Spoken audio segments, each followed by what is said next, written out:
ಓಂ ಗುರುರ್ಬ್ರಹ್ಮ ಗುರುರ್ವಿಷ್ಣು ಗುರುದೇವೋ ಮಹೇಶ್ವರಃ ಗುರು ಸಾಕ್ಷಾತ್ ಪರಬ್ರಹ್ಮ ತಸ್ಮೈ ಶ್ರೀ ಗುರವೇ ನಮಃ.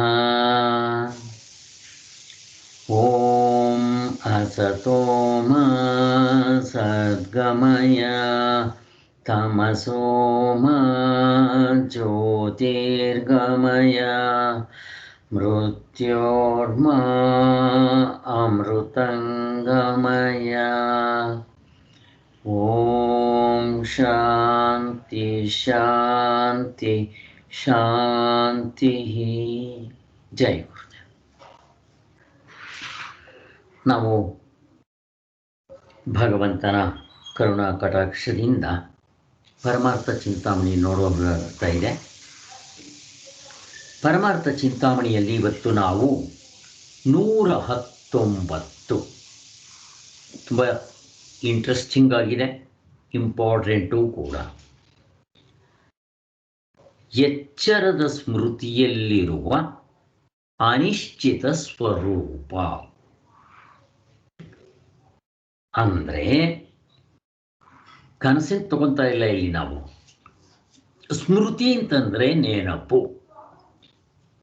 ಎಚ್ಚರವನ್ನೇ ತಗೊಂಡು ಎಚ್ಚರದಲ್ಲಿ ನಮಗೆ ನೆನಪಾಗ್ತಾ ಇರುತ್ತೆ. ಅದು ನಿಶ್ಚಿತವಾಗಿರುತ್ತಾ ಅಂತ ಪ್ರಶ್ನೆ ಇರೋದಿಲ್ಲ. ಇರಬಹುದು, ಇಲ್ಲದೆ ಇರಬಹುದು.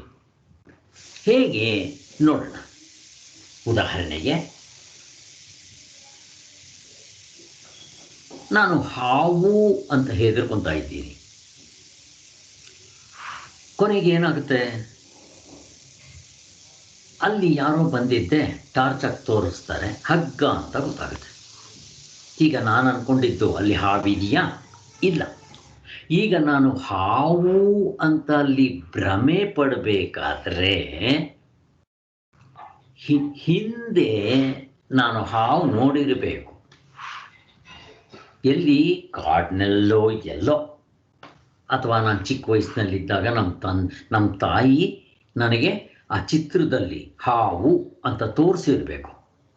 ಮತ್ತು ಈ ಹಾವು ಆಡಿದ್ರು ಆಟ ಆಡಿದಾಗಲೋ ಝೂನಲ್ಲೋ ನಿಜವಾಗಿರೋ ಹಾವನ್ನ ನಾನು ನೋಡಿರಬೇಕು. ಅದು ಪ್ರತ್ಯಕ್ಷ ಪ್ರಮಾಣ. ನಾನು ಅದನ್ನು ನೋಡಿರ್ತೀನಿ ನೋಡ್ರಿ, ಅದರ ನೆನಪಿರುತ್ತೆ ನನಗೆ. ಆದರೆ ಅಲ್ಲಿ ಹಾವಿನ ಬದಲು ಹಗ್ಗ ಅದೇ ರೀತಿ ಸೊಟ್ಟ ಹಿಂಗೆ ಬಿದ್ದಿದ್ರೆ, ನಸುಗತ್ತಲೆ ಇದ್ದರೆ ನಾನು ಅದನ್ನು ತಪ್ಪಾಗಿ ತಿಳ್ಕೋಬಹುದು, ಸರಿಯಾಗೂ ತಿಳ್ಕೋಬಹುದು. ಬೆಳಕು ಚೆನ್ನಾಗಿದ್ದರೆ ಬೆಳಗ್ಗೆ ಹೊತ್ತು ತಿಳ್ಕೊತೀರಾ? ಬೆಳಗ್ಗೆ ಹೊತ್ತು ತಿಳ್ಕೊಳ್ಳೋದಿಲ್ಲ. ಯಾಕೆ? ಬೆಳಕಿರುತ್ತೆ. ಅಲ್ಲಿ ಇದ್ದದ್ದಿದ್ದಾಗ ನಮಗೆ ಕಂಡು ಬಿಡುತ್ತೆ ಹಗ್ಗ ಅಂತ. ಯಾರೋ ಅದನ್ನು ಹಾವು ಅಂದ್ಕೊಳ್ಳಲ್ಲ ಬೆಳಗ್ಗೆ ಹೊತ್ತು. ಮತ್ತು ಯಾವಾಗ ನಸುಗತ್ತಲೆ, ಸಾಯಂಕಾಲ ಮುಗಿದು ರಾತ್ರಿ ಆಗೋ ಸಮಯ 7 ಗಂಟೆ ಆಸರ, ಸ್ವಲ್ಪ ಬೆಳಕಿರುತ್ತೆ. ಅಲ್ಲಿ ಏನೋ ಒಂಥರ ಕಾಣುತ್ತೆ. ನಾನೇನು ಮಾಡ್ತೀನಿ, ಹಿಂದೆ ಹಗ್ಗ ಹಾವು ನೋಡಿರ್ತೀನಿ ನೋಡ್ರಿ, ಅದು ಹೀಗೆ ಇರುತ್ತೆ. ಅಯ್ಯೋ ಹಾವಿದೆ, ನಾನು ಕಾಲಿಟ್ಟಿದ್ರೆ ಕಚ್ಬಿಡ್ತಾ ಇತ್ತು, ಸತ್ತೋಗ್ಬಿಡ್ತಾ ಇದ್ದೆ ಅಂತೀವಿ. ಈಗ ನಾನು ಅಲ್ಲಿ ಹಾವನ್ನ ಭ್ರಮೆ ಮಾಡ್ಕೋಬೇಕಾದ್ರೆ, ನೆನಪಿಸ್ಕೋಬೇಕಾದ್ರೆ ಹಿಂದೆ ನಾನು ನೋಡಿರ್ಬೇಕು. ಅದನ್ನು ಹೇಳೋದು ಇವರು. ಈಗ ಕೆಲವು ಸಾರಿ ಅದು ಹೊಂದಬಹುದು, ಕೆಲವು ಸಾರಿ ಹೊಂದದೇ ಇರ್ಬೋದು. ಇದು ಎಕ್ಸಾಂಪಲ್. ಇನ್ನೂ ಒಂದು ಎಕ್ಸಾಂಪಲ್ ಕೊಡ್ತೀವಿ ನಮ್ಮ ಅನುಭವದಲ್ಲಿರೋದು. ಈಗ ಬೆಂಕಿ ನೋಡಿರ್ತೀನಿ ನಾನು, ಇದು ಪ್ರತ್ಯಕ್ಷ ಅನುಭವ. ಬೆಂಕಿ ನಾವು ಎದುರುಗಡೆ ನೋಡಿರಲ್ವಾ? ನೋಡಿರ್ತೀವಿ. ಈಗ ಬೆಟ್ಟದ ಮೇಲೆ ನೋಡ್ತೀನಿ ಅಂತ ಇಟ್ಕೊಡ್ರಿ, ಬೆಳಗಿನ ಜಾವನೋ 7 ಗಂಟೆಲೋ ಬೆಟ್ಟದ ಮೇಲೆ ನಾನು ನೋಡ್ತೀನಿ, ನನಗೆ ಬೆಂಕಿ ಕಾಣೋದಿಲ್ಲ, ಹೋಗಿ ಕಾಣುತ್ತೆ. ಈಗ ನಾನೇನು ಮಾಡ್ತೀನಿ, ಓಹೋ ಬೆಂಕಿ ಇದೆ. ಯಾಕೆ? ಹಿಂದೆ ಬೆಂಕಿ ಇದ್ದಾಗ ಪ್ರತ್ಯಕ್ಷ ಅನುಭವ ಆಗಿರುತ್ತಲ್ವ, ಆವಾಗ ಎಲ್ಲಿ ಬೆಂಕಿ ಇರುತ್ತೋ ಅಲ್ಲಿ ಹೋಗಿ ಇರಲೇಬೇಕು ಅಲ್ವಾ? ಆದ್ದರಿಂದ ನಾನಲ್ಲಿ ಬೆಟ್ಟದ ಮೇಲೆ ಹೋಗಿ ನೋಡಿದ ತಕ್ಷಣ ಇದು ಅಷ್ಟೇ ನೆನಪು. ಇದನ್ನೇನಂತೀವಿ? ಸ್ಮೃತಿ, ನೆನಪು. ನಾನು ಬೆಂಕಿ ನೋಡಿದಾಗ ಬೆಂಕಿ ಇದ್ರೆ ಹೊಗೆ ಆಡುತ್ತೆ. ಈಗ ನನಗಲ್ಲಿ ಬೆಂಕಿ ಕಾಣಿಸೋದಿಲ್ಲ, ಹೊಗೆ ಕಾಣ್ತಾ ಇದೆ. ನಾನೇನು ಮಾಡ್ತೀನಿ? ಬೆಂಕಿ ಇದೆ ಅಂತೀನಿ. ಅದು ನಿಜ ಇರಬಹುದು, ಇಲ್ಲದೆ ಇರಬಹುದು. ನಾನೀಗ ಅಲ್ಲಿ ಹೋಗಿ ನೋಡ್ತೀನಿ ಅಂತ ಇಟ್ಕೊಳ್ರಿ, ಅದು ಬೆಂಕಿ ಅಲ್ಲ, ಮತ್ತೇನದು? ಫಾಗ್, ಹೊಗೆ ಥರನೇ ಇರುತ್ತೆ. ಯಾಕೆ ಹೇಳ್ತಾ ಇದ್ದೀವಿ ಇಲ್ಲಿ ಅಂದರೆ, ಇದನ್ನು ಸ್ಮೃತಿ, ನೆನಪು ಅಂತೀವಿ. ಎಲ್ಲ ಎಚ್ಚರತೆ ಮಾತಾಡ್ತಾ ಇರೋದು, ಕನಸು ನಾವು ತರ್ತಾ ಇಲ್ಲ. ಚೆನ್ನಾಗಿ ಜ್ಞಾಪಕ ಇಟ್ಕೊಳ್ರಿ. ಎಚ್ಚರದಲ್ಲಿ ವ್ಯವಹಾರವೆಲ್ಲ ಸ್ಮೃತಿಯಿಂದ ಆಗ್ತಾ ಇರುತ್ತೆ. ಚೆನ್ನಾಗಿ ತೋರಿಸ್ತಾರೆ ಸ್ವಾಮಿಗಳು, ಎಷ್ಟು ಚೆನ್ನಾಗಿ ತೋರಿಸ್ತಾರೆ ನೋಡ್ರಿ. ಈಗ ಮುಂದಕ್ಕೆ ಹೋಗೋಣ. ಸ್ಮೃತಿ ಅಂದರೆ ಏನು ಅಂದರೆ ಅರ್ಥ ಆಯ್ತು ಇವಾಗ ನಮಗೆ. ಕನಸಿನ ವಿಷಯವಾಗಿ ಜನರಿಗೆ ಸಾಮಾನ್ಯವಾಗಿ ತಿಳಿದಿರುವುದಿಲ್ಲವೂ ಎಚ್ಚರದಲ್ಲಾಗುವುದರ ನೆನಪಿನಿಂದಲೇ ಆಗಿರುವುದರಿಂದ ಕನಸಿನ ಕೀಳ್ಮೆಯನ್ನು, ಎಚ್ಚರದ ಹಿರಿಮೆಯನ್ನು ತೋರಿಸಬೇಕೆನ್ನುವವರೆಲ್ಲರೂ ಎಚ್ಚರದಲ್ಲಾಗುವ ಕನಸಿನ ನೆನಪಿನ ಆಧಾರವನ್ನೇ ಮುಂದಕ್ಕೆ ಚಾಚ್ತಾ ಇರ್ತಾರೆ. ಈಗ ನಾನು ಕನಸು ಕಾಣ್ತೀನಿ, ಕನಸು ಕಂಡ ಮೇಲೆ ಎಚ್ಚರಕ್ಕೆ ಬರ್ತೀನಿ. ಕನಸನ್ನು ಟಕ ಟಕ ಟಕ ಟಕ ಎಕ್ಸ್ಪ್ಲೇನ್ ಮಾಡ್ತೀವಲ್ಲ, ಏನದು? ಸ್ಮೃತಿ. ನೆನೆಸ್ಕೊಳ್ತಾನೆ, ನನಗೆ ಅದು 10 ಲಕ್ಷ ಲಾಟ್ರಿ ಟಿಕೆಟ್ ಹೊಡೆದಿತ್ತು, ಅದು ನನಗೆ ಇವಾಗ ಎಚ್ಚರದಲ್ಲಿ ದುಡ್ಡು ಇದೆಯಾ ನೋಡ್ಕೊಳೋಕೆ ಬರೋಲ್ಲ. ಅಲ್ಲಿಂದ ಇಲ್ಲಿಗೆ ಸ್ಮೃತಿ ಅಂತಂದರೆ ವಸ್ತು ಇರೋದಿಲ್ಲ, ಹಿಂದೆ ಯಾವಾಗಲೂ ನೋಡಿರೋದು. ಸ್ಮೃತಿ ಅಂತಂದರೆ ನೆನೆಸ್ಕೊಳ್ಳೋದು ಅಂತ. ಈ ಕನಸಿನಲ್ಲಾಗಿರೋದು ಎಚ್ಚರಕ್ಕೆ ಬರೋಲ್ವಲ್ಲ, ಅದಕ್ಕೋಸ್ಕರ ಅದನ್ನು ಸ್ಮೃತಿ ಅಂತಾರೆ. ನಾವೇನು ಮಾಡ್ತೀವಿ? ಕನಸಿನಲ್ಲಿ ಆಗಿದ್ದ ಅನುಭವವನ್ನು ಎಚ್ಚರದಲ್ಲಿ ಸ್ಮೃತಿ ರೂಪದಲ್ಲಿ ನೆನೆಸ್ಕೊತೀವಿ. ಅದಕ್ಕೋಸ್ಕರನೇ ನಾವು ಕನಸನ್ನು ಕೀಳು ಅಂತ, ಎಚ್ಚರವನ್ನು ಮೇಲು ಅಥವಾ ಅದು ಸ್ವಲ್ಪ ಮೇಲ್ಗಡೆ ಇದೆ ಬೆಲೆ ಕೊಡೋದಕ್ಕೆ ಕಾರಣ ಒಂದು.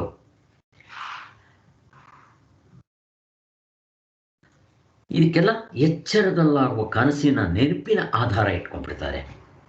ಆದ್ದರಿಂದ ಈ ನೆನಪಿನ ವರದಿಯು ಎಷ್ಟರ ಮಟ್ಟಿಗೆ ನಂಬಬಹುದು? ಕನಸಿನಲ್ಲಿ ಆಗಿದ್ದ ನೆನಪನ್ನು ತಗೊಂಡ್ಬಂದು ಇಲ್ಲಿ ಟಕ ಟಕ ಎಕ್ಸ್ಪ್ಲೈನ್ ಮಾಡ್ತೀನಲ್ವಾ, ಎಷ್ಟು ನಂಬಬಹುದು ಅನ್ನೋದನ್ನು ತೋರಿಸ್ತಾರೆ.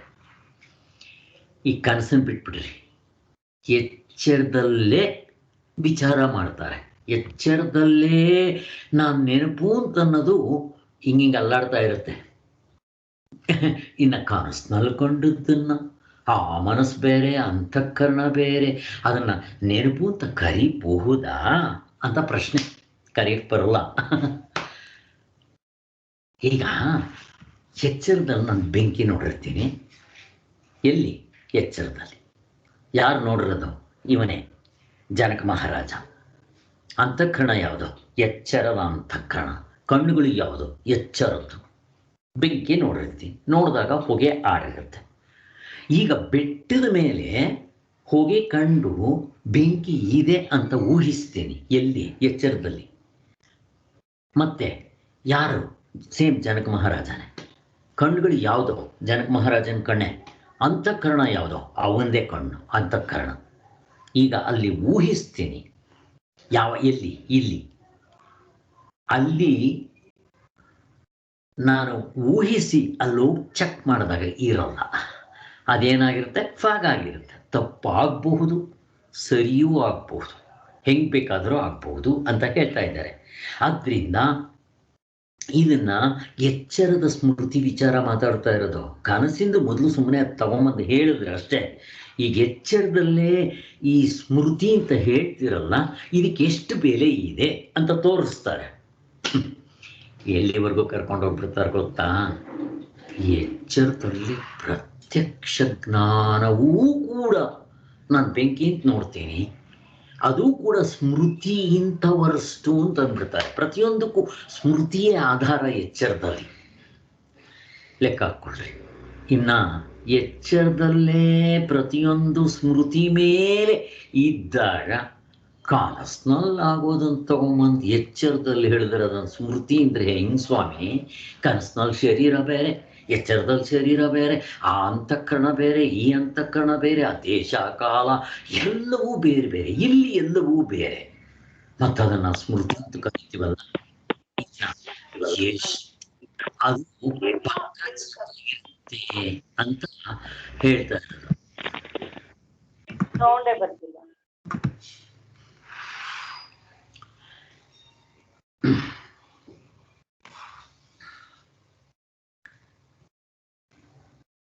ಆದ್ದರಿಂದ ಈ ನೆನಪು, ಸ್ಮೃತಿ, ನೆನಪು ಎಲ್ಲ ಒಂದೇ. ಈ ನೆನಪಿನ ವರದಿ ಎಷ್ಟು ಮಟ್ಟಿಗೆ ನಂಬಿಕೋಬಹುದು, ಗೊತ್ತುಪಡಿಸ್ಕೊಳ್ಬಹುದು ಅನ್ನೋದು ಅವಶ್ಯಕವಾಗಿದೆ. ಆದರೆ ಇದಕ್ಕಿಂತ ಮೊಟ್ಟ ಮೊದಲು ನಾವು ನೆನಪೆಂಬ ಜ್ಞಾನವನ್ನೇ ಸ್ವಲ್ಪ ಮಟ್ಟಿಗೆ ವಿಮರ್ಶೆ ಮಾಡೋಣ. ಅದೇ ನೆನಪನ್ನೋ ಜ್ಞಾನ. ಬೆಂಕಿ ನೋಡಿರ್ತೀನಿ, ಬೆಟ್ಟದ ಮೇಲೆ ಹೊಗೆ ನೋಡಿದಾಗ ನೆನಪು. ಆ ನೆನಪನ್ನ ವಿಮರ್ಶನೆ ಮಾಡ್ತಾ ಇದ್ದಾರೆ ಇವಾಗ. ಎಲ್ಲಿ? ಬರೀ ಎಚ್ಚರತೆ, ಕನಸನ್ನು ತಗೊಂಡ್ಬರಲ್ಲ. ನೋಡ್ರಿ, ಎಚ್ಚರದಲ್ಲಿ ನಮ್ಗೆ ಆಗುವ ಅರಿವು ಎರಡು ರೀತಿ ಇರುತ್ತೆ. ಒಂದು ಅನುಭವ, ಇನ್ನೊಂದು ಸ್ಮೃತಿ. ಎರಡು ರೂಪಗಳಲ್ಲಿ ಕಾಣಿಸ್ತಾ ಇರುತ್ತೆ. ಅನುಭವ ಅಂದರೆ ಯಾವುದು, ಸ್ಮೃತಿ ಅಂತಂದ್ರೆ ಯಾವುದು ಅಂತ. ಇವೆರಡರಲ್ಲಿ ಸ್ಮೃತಿ ಅನ್ನೋದು ಬರಿಯ ಸಂಸ್ಕಾರದಿಂದ ಹುಟ್ಟತಕ್ಕದ್ದು. ಸ್ಮೃತಿ ಅಂದ್ರೆ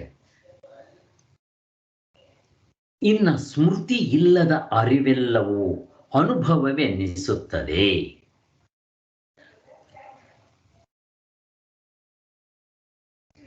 ಸ್ಮೃತಿ ಅಥವಾ ನೆನಪು ಹಿಂದಿನ ಅನುಭವದಿಂದ ಉಂಟಾದ ಸಂಸ್ಕಾರದಿಂದಲೇ ಆಗಬೇಕಾಗಿರುತ್ತದೆ. ಇಲ್ಲಿ ಸ್ಮೃತಿ, ಅನುಭವ ಎರಡನ್ನು ಉಪಯೋಗಿಸ್ತಾರೆ. ಸ್ಮೃತಿ ಅಂತಂದ್ರೆ ಹಿಂದೆ ನನಗದರ ನೆನಪಿನಿಂದ ನಾನು ನೆನೆಸ್ಕೊಂಡು ಈ ವಸ್ತು ಇಂಥದ್ದು ಅಂತ ಹೇಳೋದು ಸ್ಮೃತಿ. ಅನುಭವಕ್ಕೆ ಸ್ಮೃತಿಯ ಹಂಗಿಲ್ಲ ಅಂತ ಹೇಳ್ತಾರೆ. ಫಾರ್ ಎಕ್ಸಾಂಪಲ್, ನಾನು ಬೆಂಕಿ ನೋಡ್ತೀನಿ, ಅದಕ್ಕೆ ಯಾವ ಸ್ಮೃತಿ ಬೇಕೋ? ಏನು ಬೇಕಾಗಲ್ಲ. ಯಾಕೆ? ನಾನು ಎದುರುಗಡೆ ನೋಡ್ತಾ ಇರೋದು. ಆದರೆ ಸ್ಮೃತಿಗೆ ನಾನು ಹಿಂದೆ ನೋಡಿದ್ದು, ಹೇಳಿದ್ನಲ್ಲ, ಹಗ್ಗವನ್ನು ನಾನು ಹಾವು ಅನ್ಕೊಂತೀನಿ. ಹಾವಂತ ನಾನು ಭ್ರಮೆ ಬೀಳಬೇಕಾದ್ರೆ ಹಿಂದೆ ನಾನು ಹಾವು ನೋಡಿರ್ಬೇಕು. ಹಾಗೆ ಇದು. ಮತ್ತಿನ್ನೊಂದು ನೋಡ್ರಿ, ಅಲ್ಲಿ ಏನಾಯಿತು, ನಮಗೆ ಎಚ್ಚರದಲ್ಲಾಗುವ ಅರಿವಿನಲ್ಲಿ ಎಲ್ಲ ಎಚ್ಚರದಲ್ಲೇ ಆಗೋದಿದು. ಅನುಭವ, ಸ್ಮೃತಿ ಅಂತ ಎರಡಿರುತ್ತೆ. ಅನುಭವ ಅನ್ನೋದು ಅಲ್ಲಿ ಅದು ಇಮಿಡಿಯೇಟ್ ಇನ್ಸ್ಟೆಂಟ್ ರಿಸಲ್ಟ್. ಬೆಂಕಿ ನೋಡೋದು, ಹಗ್ಗ ನೋಡೋದು ಅನುಭವ. ಸ್ಮೃತಿ ಅಂತಂದ್ರೆ ಹಿಂದೆ ಆಗಿದ್ದನ್ನು ನೆನೆಸ್ಕೊಂತೀನಿ, ಇದು ನಮ್ಗೆ ಅರ್ಥ ಆಯ್ತು. ಎಚ್ಚರದಲ್ಲ ಅನುಭವವನ್ನ ಅನುಭವ, ಸ್ಮೃತಿ ಅಂತ ಎರಡು ಹೇಳ್ತೀವಿ. ಅಷ್ಟಿಟ್ಕೊಡ್ರಿ.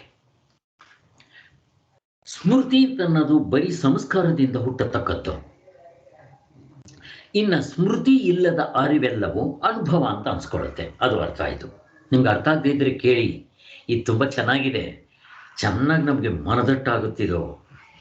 ಸ್ಮೃತಿ ಇಲ್ಲದ ಅರಿವೆಲ್ಲವೂ ಅನುಭವವೆನಿಸುತ್ತದೆ.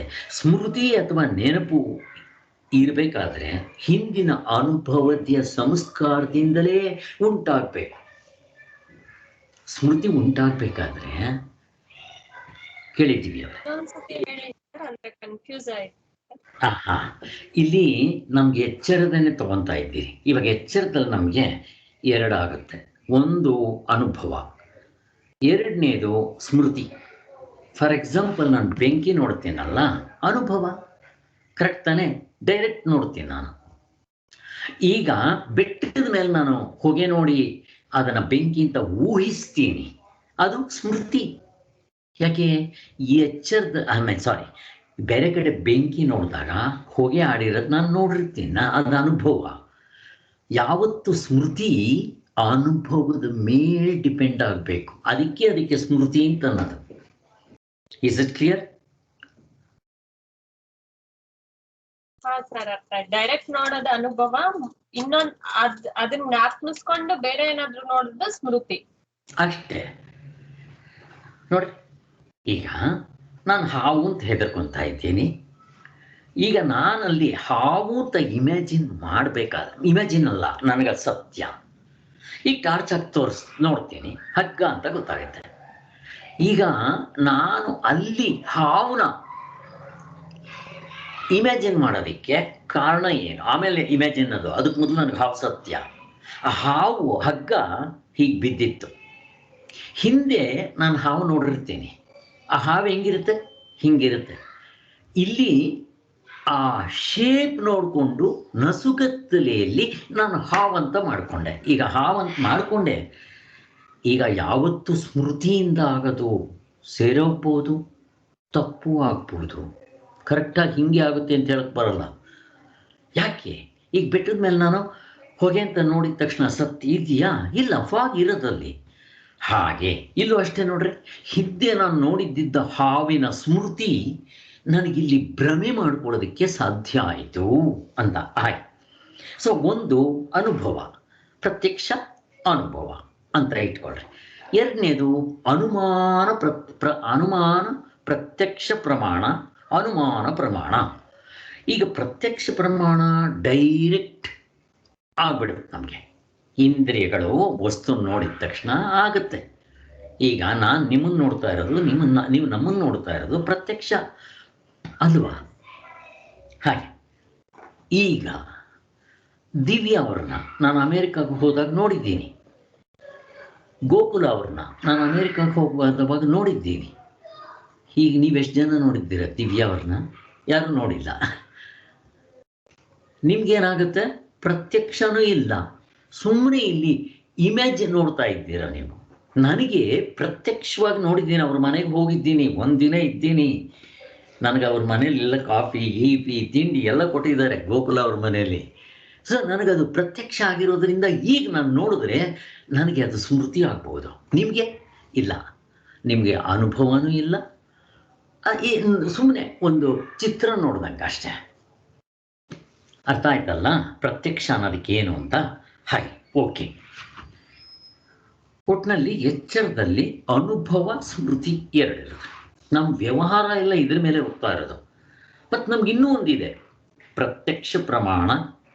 ಇದು ಡೈರೆಕ್ಟ್ ಪ್ರಮಾಣಗಳಿಂದ ನೋಡೋದು, ಪ್ರತ್ಯಕ್ಷ ಪ್ರಮಾಣ. ಮತ್ತು ಅನುಮಾನ ಪ್ರಮಾಣ, ಅದಕ್ಕೆ ಅನುಮಿತಿ ಅಂತಾರೆ. ಅನುಸರಿಸಿಕೊಂಡು ಬರುವುದು ಅನುಮಿತಿ ಅಂತಾರೆ. ಅದಕ್ಕೆ ಅನುಮಾನ ಅಂತಾನೂ ಕರೀತಾರೆ. ನಾವು ಇನ್ಫರೆನ್ಸ್ ಮಾಡಬೇಕು, ಅದನ್ನು ಜಡ್ಜ್ ಮಾಡಬೇಕು, ಅಥವಾ ಇಮ್ಯಾಜಿನ್ ಅನ್ಕೋಬೇಕು.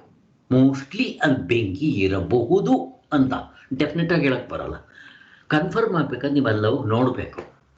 ಹಾಗೆ ಆದ್ದರಿಂದ ಇಲ್ಲಿ ಪ್ರತ್ಯಕ್ಷ ಪ್ರಮಾಣ, ಅನುಮಾನ ಪ್ರಮಾಣ, ಶಬ್ದ ಪ್ರಮಾಣ, ಇವೆಲ್ಲ ಎಚ್ಚರದಲ್ಲಾಗೋ ಈ ಮೂರು ಅನುಭವಗಳು ನಮಗೆ ಆಗೋದ್ರಿಂದನೇ ವ್ಯವಹಾರದಲ್ಲಿ ನಡೀತಾ ಇರೋದು.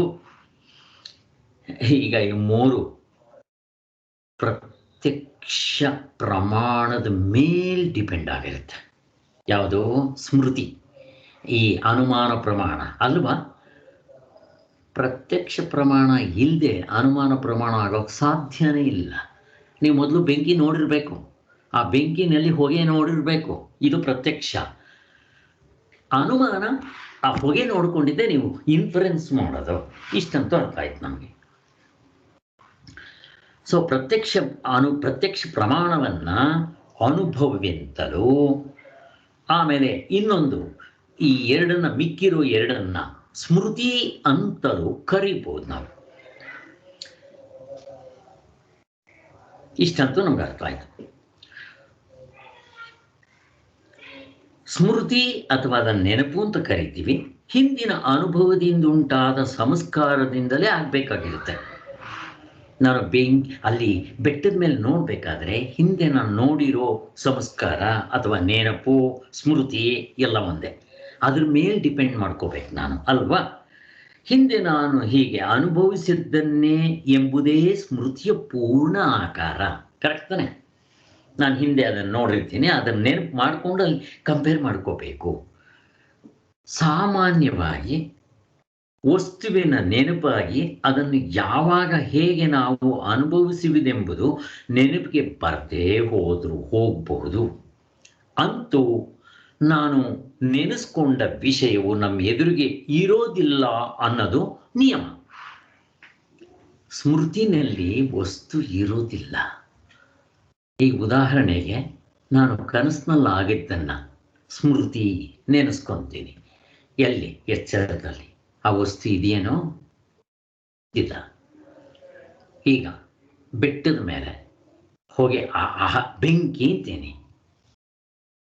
ಅಲ್ಲಿ ನಾವು ಚೆಕ್ ಮಾಡಬೇಕು. ಆಯಿತು, ಹೋಗಿ ಚೆಕ್ ಮಾಡ್ತೇನೆ. ಫಾಗ್ ಅಂತೀನಿ. ಅಲ್ಲಿ ಬೆಂಕಿ ಇದೆಯೇನೋ? ಇಲ್ಲ. ಆದರೂ ಅಕಸ್ಮಾತ್ ಬೆಂಕಿನೇ ಇತ್ತು ಅಂತ ಇಟ್ಕೊಳ್ರಿ, ನೀವು ನೀವು ನೀವು ಇನ್ಫರೆನ್ಸ್ ಅಥವಾ ಗೆಸ್ ಮಾಡಿದ್ ಕರೆಕ್ಟಾ? ಆದರೆ ಈಗ ನೀವು ಹೊಗೆ ನೋಡಿದ್ರೆ ಬೆಂಕಿ ನೋಡೋಕ್ಕಾಗೋದಿಲ್ಲ. ಇದನ್ನ ಸ್ಮೃತಿ ಇಂದ ನೀವು ಗೆಸ್ ಮಾಡ್ತೀರಾ. ಸ್ಮೃತಿನಲ್ಲಿ ಯಾವತ್ತೂ ನಮ್ಮ ಎದುರುಗಡೆ ವಸ್ತು ಇರೋದಿಲ್ಲ ಅಲ್ವಾ? ಅದು ಇಂಪಾರ್ಟೆಂಟ್. ಅದೇ ವಸ್ತು ಇರೋದಿಲ್ಲ, ಬೇರೆ ವಸ್ತು ಇರ್ಬೋದು. ನೀವು ನೋಡಿರೋ ವಸ್ತು ಇರೋದಿಲ್ಲ, ಬೇರೆ ವಸ್ತು ಇರ್ಬೋದು ಅಕಸ್ಮಾತ್.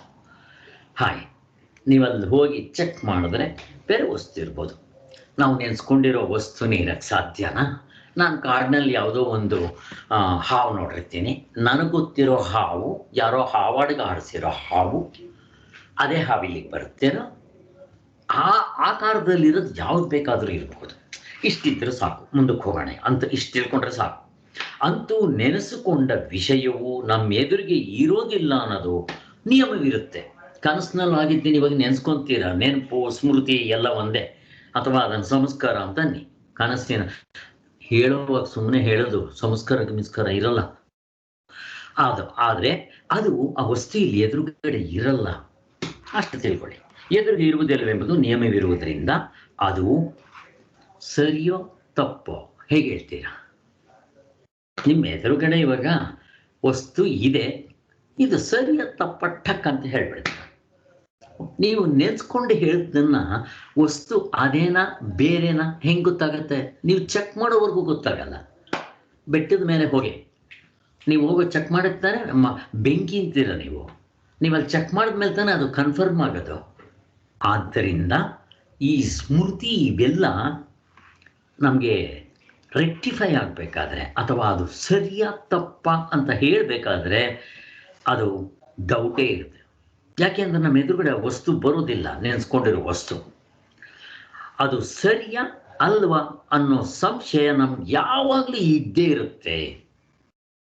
ಈಗ ನೀವು ಬೆಟ್ಟದ ಮೇಲೆ ಬೆಂಕಿ ಅಂತ ಅಂದ್ರಿ, ಡೆಫಿನೆಟ್ ನೀವು unless you go and confirm, ನೀವು ಪ್ರತ್ಯಕ್ಷವಾಗಿ ಅದನ್ನು ನೋಡಬೇಕು ಬೆಂಕಿನ, ಆವಾಗ ಕನ್ಫರ್ಮ್. ಇಲ್ದಿದ್ರೆ ಇಲ್ಲಿಂದನೇ ನಾನು ನೋಡಿದ್ರೆ ಆ ಸ್ಮೃತಿಯಿಂದ ನೆನೆಸ್ಕೊಂಡು ಬೆಂಕಿ ಹೊಗೆ ಇರೋದ್ರಿಂದ ಬೆಂಕಿಯಿಂದ ಇನ್ಫರೆನ್ಸ್ ಮಾಡಿಕೊಂಡ್ರದು ಯಾವತ್ತೂ ಸತ್ಯವಾಗಿರಬೇಕು ಅಂತಿಲ್ಲ. ಇಷ್ಟು ಕ್ಲಿಯರ್ ಆಗಿದೆ. ನಿಮ್ಗೆ ಅರ್ಥ ಆಗ್ತಿದ್ರೆ ಕೇಳಿ. ಆದ್ದರಿಂದಲೇ ಈ ಸ್ಮೃತಿಯಲ್ಲಿ ಎರಡು ಹೇಳ್ತೀವಿ. ಸ್ಮೃತಿಯಲ್ಲೇ ಯಥಾರ್ಥವೆಂದು ಅಯಥಾರ್ಥವೆಂದು. ಅದು ಸತ್ಯ ಆಗ್ಬೋದು, ಇಲ್ದೇನೂ ಇರ್ಬೋದು. ಈಗ ನಾನು ಬೆಂಕಿ ಅಂತ ಗೆಸ್ ಮಾಡ್ತೀನಿ, ಅಲ್ಲಿ ಹೋಗಿ ನೋಡ್ತೀನಿ, ಬೆಂಕಿ ಇದ್ದರೆ ಅದನ್ನು ನಾನೇನಂತೀನಿ? ಯಥಾರ್ಥ. ನಾನು ಅನ್ಕೊಂಡಿರೋದು ಕರೆಕ್ಟು. ಇಲ್ಲಿ ಬೆಂಕಿ ಇಲ್ಲಪ್ಪ, ಫಾಗ್ ಇತ್ತು, ಅದನ್ನೇನಂತೀರ? ಅಯಥಾರ್ಥ ಅಷ್ಟೇ. ಅದಲ್ಲ, ನಾನು ಏನು ಅನ್ಕೊಂಡಿದ್ನೋ ತಪ್ಪು ಅಂತ. ಅಂದರೆ ನಾನು ಸ್ಮೃತಿಯಿಂದ ಏನೇ ಮಾಡಿದ್ರು ಅದು ಸರಿ ಇರ್ಬೋದು ಅಥವಾ ತಪ್ಪಿರ್ಬೋದು. ಕರೆಕ್ಟ್ ತಾನೆ? ಯಾಕೆಂದರೆ ಪ್ರತ್ಯಕ್ಷ ಪ್ರಮಾಣ ಅಲ್ಲ ಅದು. ಇಷ್ಟು ಈ ಎರಡು ಪಂಗಡವಾಗಿ ಜನರು ವಿಂಗಡಿಸ್ಕೊಂಡಿರ್ತಾರೆ. ಹಿಂದಿನ ಅನುಭವವು ಯಥಾರ್ಥವಾಗಿದ್ದರೆ ಅದರಿಂದ ಹುಟ್ಟಿದ ಸ್ಮೃತಿಯನ್ನು ಯಥಾರ್ಥವೆನ್ನುತ್ತಾರೆ.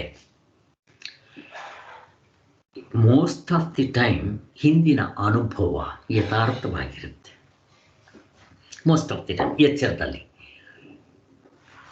ನಾನು ಹಿಂದೆ ನೋಡಿದ ಹಾವನ್ನೇ ಈಗ ಇಲ್ಲಿ ಹಾವು ಅನ್ಕೊತೀನಿ, ಹಿಂದೆ ನೋಡಿದ ಬೆಂಕಿ ಹೊಗೆಯನ್ನೇ ಬೆಟ್ಟದ ಮೇಲೆ ಅನ್ಕೊತೀನಿ. ಅದರಲ್ಲೂ ಎರಡು ಥರ, ಯಥಾರ್ಥ ಅಯಥಾರ್ಥ. ಹಾಗೆ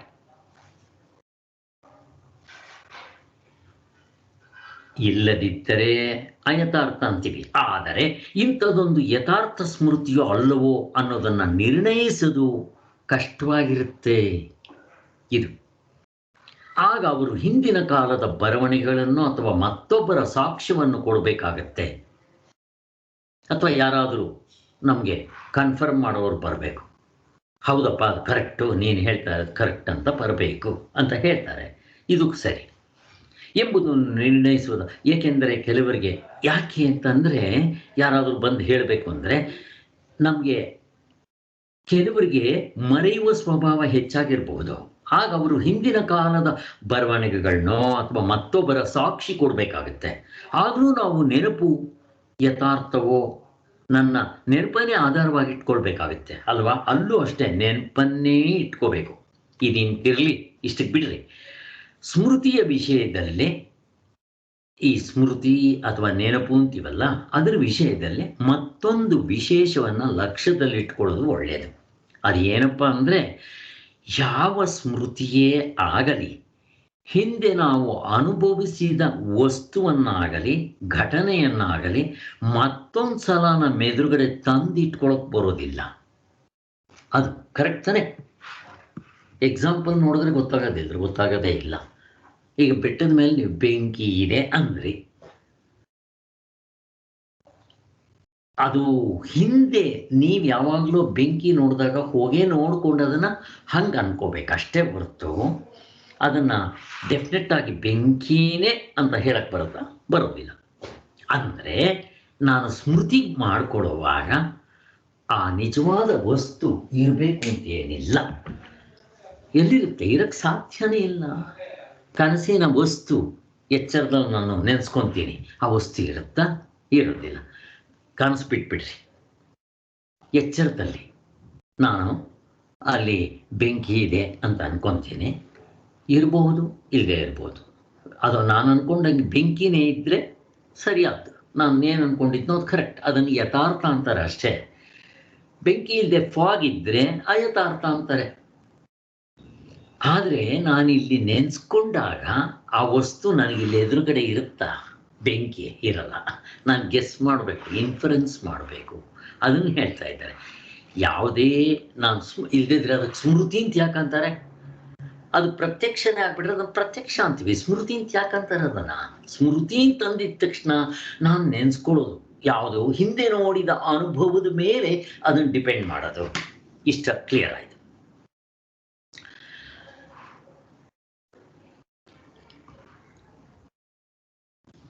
ಅದೇ ಇದು ಎಂಬ ರೀತಿಯಲ್ಲಿ ನಿಶ್ಚಯ ರೂಪವಾದ ಅನುಭವವೊಂದು ನಮ್ಮೆಲ್ಲರಿಗೂ ಆಗುತ್ತಲಿರುವುದೆಂಬುದು ನಿಜ.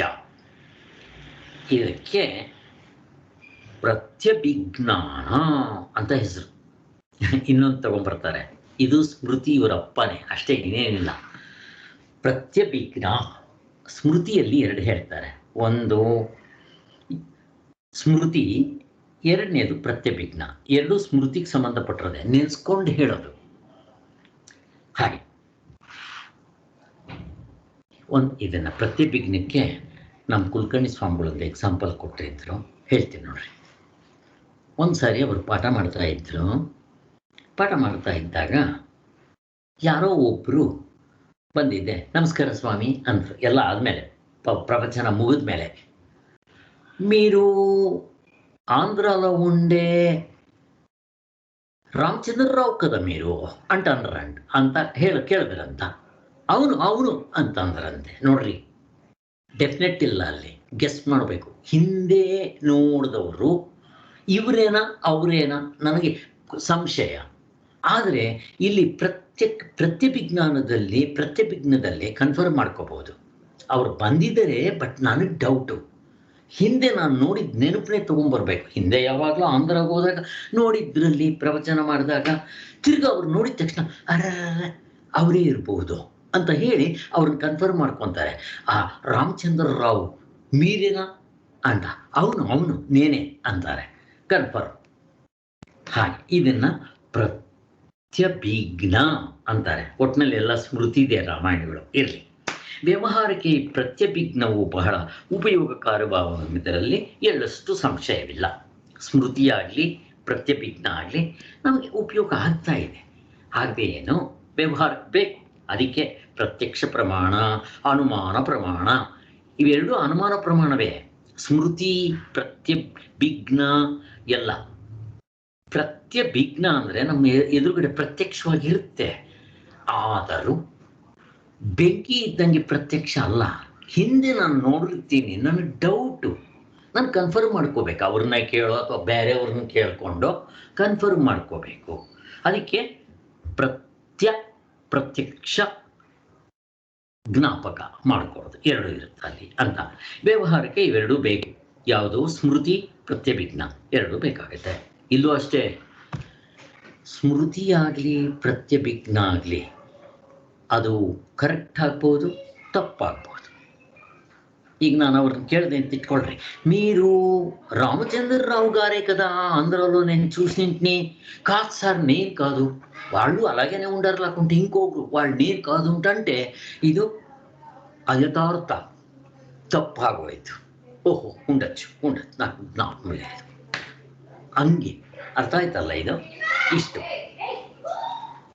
ಇವಾಗ ನಾವು ಡಿಸ್ಕಸ್ ಮಾಡಿರೋದು ಇಷ್ಟೇ. ಎಲ್ಲ ಎಚ್ಚರುತ್ತೆ. ಕನಸಿನ ಅರ್ಥ ಇಲ್ಲ ಇಲ್ಲಿ. ನಿಮ್ಗೆ ಸುಮ್ಮನೆ ಅರ್ಥ ಮಾಡ್ಕೊಳ್ಳೋದಕ್ಕೆ ನಾನು ಕನಸಿನ ಒಂದೆರಡು ಸಾರಿ ತೊಗೊಂಬಂದಿದ್ದೀನಿ. ನಮಗೆ ಎಚ್ಚರದಲ್ಲಿ ಅಥವಾ ಕನಸಾಗಲಿ ಅದೇ ಬೇರೆ ಇದೇ ಬೇರೆ. ಎಚ್ಚರದಲ್ಲಿ ನಮಗೆ ಜ್ಞಾನ ಆಗಬೇಕಾದ್ರೆ ಪ್ರತ್ಯಕ್ಷ ಪ್ರಮಾಣ, ಅನುಮಾನ ಪ್ರಮಾಣ, ಶಬ್ದ ಪ್ರಮಾಣ ಅಂತೀವಿ. ಪ್ರತ್ಯಕ್ಷ ಪ್ರಮಾಣಕ್ಕೆ ಅನುಭವ, ಸ್ವಂತ ವಸ್ತುವನ್ನು ನಾನು, ಆ ವಸ್ತು ನನ್ನ ಇಂದ್ರಿಯಗಳ ಜೊತೆಯಲ್ಲಿ ಡೈರೆಕ್ಟ್ ಕಾಂಟ್ಯಾಕ್ಟ್ ಆದಾಗ ಅದು ಪ್ರತ್ಯಕ್ಷ ಇದೆ ಅಂತೀನಿ. ಅದಕ್ಕೆ ಒಂದು ಸಾರಿ ನಾನು ನೋಡಿರ್ತೀನಿ, ಅದು ನನಗೆ ಹಿಂದೆ ಸಂಸ್ಕಾರ ಆಗಿರುತ್ತೆ. ನಾನು ಅದನ್ನು ನೆನೆಸ್ಕೊಂಡು ಓಹೋ ಇದಿರಬಹುದು. ಬೆಟ್ಟದ ಮೇಲೆ ಹೋಗಿ ಬೆಂಕಿ ಇದೆ ಅಂತ. ಎಚ್ಚರದಲ್ಲಿ ನಾನು ಬೆಂಕಿ ನೋಡಿದಾಗ ಹೊಗೆ ನೋಡಿರ್ತೀನಿ, ಬೆಂಕಿ ಎಲ್ಲಿರುತ್ತೋ ಅಲ್ಲಿ ಹೊಗೆ ಇರಬೇಕು. ಆದರೆ ನಾನು ಬೆಟ್ಟದ ಮೇಲೆ ನೋಡಿದಾಗ ನನಗೆ ಬರೀ ಹೊಗೆ ಕಾಣುತ್ತೆ, ಬೆಂಕಿ ಕಾಣದೇ ಇರ್ಬೋದು. ಯಾಕೆಂದರೆ ಅದು ಬೆಂಕಿ ಎಲ್ಲೋ ಕೆಳಗಡೆ ಇರ್ಬೋದು, ನನಗೆ ಬರೀ ಹೊಗೆ ಕಾಣ್ತಾ ಇದೆ. ನಾನೇನು ಮಾಡ್ತೀನಿ? ಗೆಸ್ ಮಾಡ್ತೀನಿ. ಅಲ್ಲಿಗೆ ಪ್ರತ್ಯಕ್ಷದರಲ್ಲಿ ಪ್ರತ್ಯಕ್ಷ ಅದರ ಹೆಸರೇ ತೋರಿಸುತ್ತೆ. ಏನು ಪ್ರತ್ಯಕ್ಷ ಆಗ್ಬಿಟ್ರಿ ನೀವು, ನಂಗೆ ಡೈರೆಕ್ಟ್ ಇಂದ್ರಿಯಗಳಿಗೆ ಕಾಂಟ್ಯಾಕ್ಟ್ ಆಗೋದು. ಇದು ಡೈರೆಕ್ಟ್ ಇಂದ್ರಿಯಗಳ ಕಾಂಟ್ಯಾಕ್ಟ್ ಇಲ್ಲ. ಬೆಟ್ಟದ ಮೇಲಿರೋ ಹೊಗೆ ಹಿಂದೆ ನಾನು ಅನುಭವ ಮಾಡಿಕೊಂಡಿದ್ರ ಡಿಪೆಂಡ್ ಮೇಲೆ ಅದನ್ನು ಗೆಸ್ ಮಾಡಬೇಕು ಅಲ್ಲ. ಇಷ್ಟು ಅರ್ಥ ಆಯ್ತಲ್ಲ? ಶಬ್ದ ಪ್ರಮಾಣವೂ ಹಾಗೆ, ಶಬ್ದ ಪ್ರಮಾಣದಲ್ಲೂ ಹಾಗೆ. ಹೇಳಿ.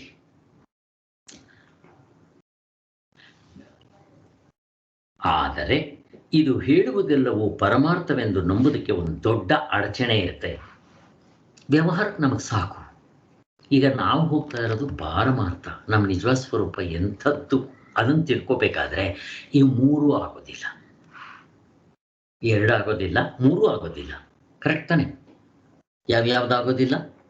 ಪ್ರತ್ಯಕ್ಷ, ಅನುಮಾನ, ಶಬ್ದ ಪ್ರಮಾಣ. ಮತ್ತು ಯಾವುದಾಗುತ್ತೆ ಹೇಳ್ರಿ? ಯಾವುದರಿಂದ ನಾವು ಪರಮಾರ್ಥ ಚಿಂತೆಯನ್ನು ನಾವು ಅನುಭವದಿಂದ ಕಂಡುಕೊಳ್ಳೋಕೆ ಹೋಗ್ಬೋದು? ಯಾವ ಅನುಭವದಿಂದ? ಅನುಭವದಿಂದ.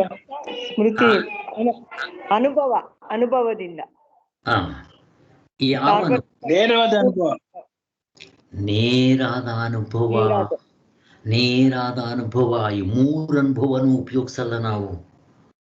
ಪ್ರತ್ಯಕ್ಷ, ಅನುಮಾನ, ಶಬ್ದ ಎಚ್ಚರದಲ್ಲಿ. ಆದರೆ ನಾವು ಪಾರಮಾರ್ಥ ಸ್ವರೂಪವನ್ನು ತಿಳ್ಕೋಬೇಕಾದ್ರೆ ಡೈರೆಕ್ಟ್ ಇಂಟ್ಯೂಷನ್, ಅದನ್ನು ಅನುಭವ ಅಂತೀವಿ. ಅದನ್ನು ಅನುಭವ ಅಂತೀವಿ. ನನ್ನ ಕಣ್ಣೆದುರುಗಡೆ ನೀವು ಇದ್ದೀರೇ ಈಗ ಫೋಟೋದಲ್ಲಿ, ಅಂದರೆ ನಿಮಗೆ ನಾನು ಕಾಣ್ತಾ ಇದ್ದೀನಿ, ನಾನು ಕಾಣ್ತಾ ಇದ್ದೀನಿ, ನನ್ನ ಶಬ್ದ ನಿಮಗೆ ಕೇಳುತ್ತೆ, ನಿಮ್ಮ ಶಬ್ದ ನನಗೆ ಕೇಳುತ್ತೆ. ಇದನ್ನು ಒಂದರ್ಥದ ಪ್ರತ್ಯಕ್ಷ ಅನ್ಬೋದು. ಬಟ್ ಎಷ್ಟೇ ಪ್ರತ್ಯಕ್ಷ ಅಂತಂದ್ರು ನಾನು ಎದುರುಗಡೆ ಇರೋದಕ್ಕೂ ನೀವು ಅಲ್ಲಿಂದ ಇರೋದಕ್ಕೂ ವ್ಯತ್ಯಾಸ ಇಲ್ವಾ? ಇರುತ್ತೆ. ಇರಲಿ, ನಾನು ಇದನ್ನು ಪ್ರತ್ಯಕ್ಷ ಅಂತಲೇ ಇಟ್ಕೊತೀನಿ. ಯಾಕೆ? ನಾನು ಏನು ಆ್ಯಕ್ಷನ್ ಮಾಡೋದು ನಿಮಗೆಲ್ಲ ಕಾಣಿಸ್ತಾ ಇದೆ. ಎದುರುಗಡೆ ಇದ್ದರೆ ಹಂಗೆ ಕಾಣುತ್ತೆ.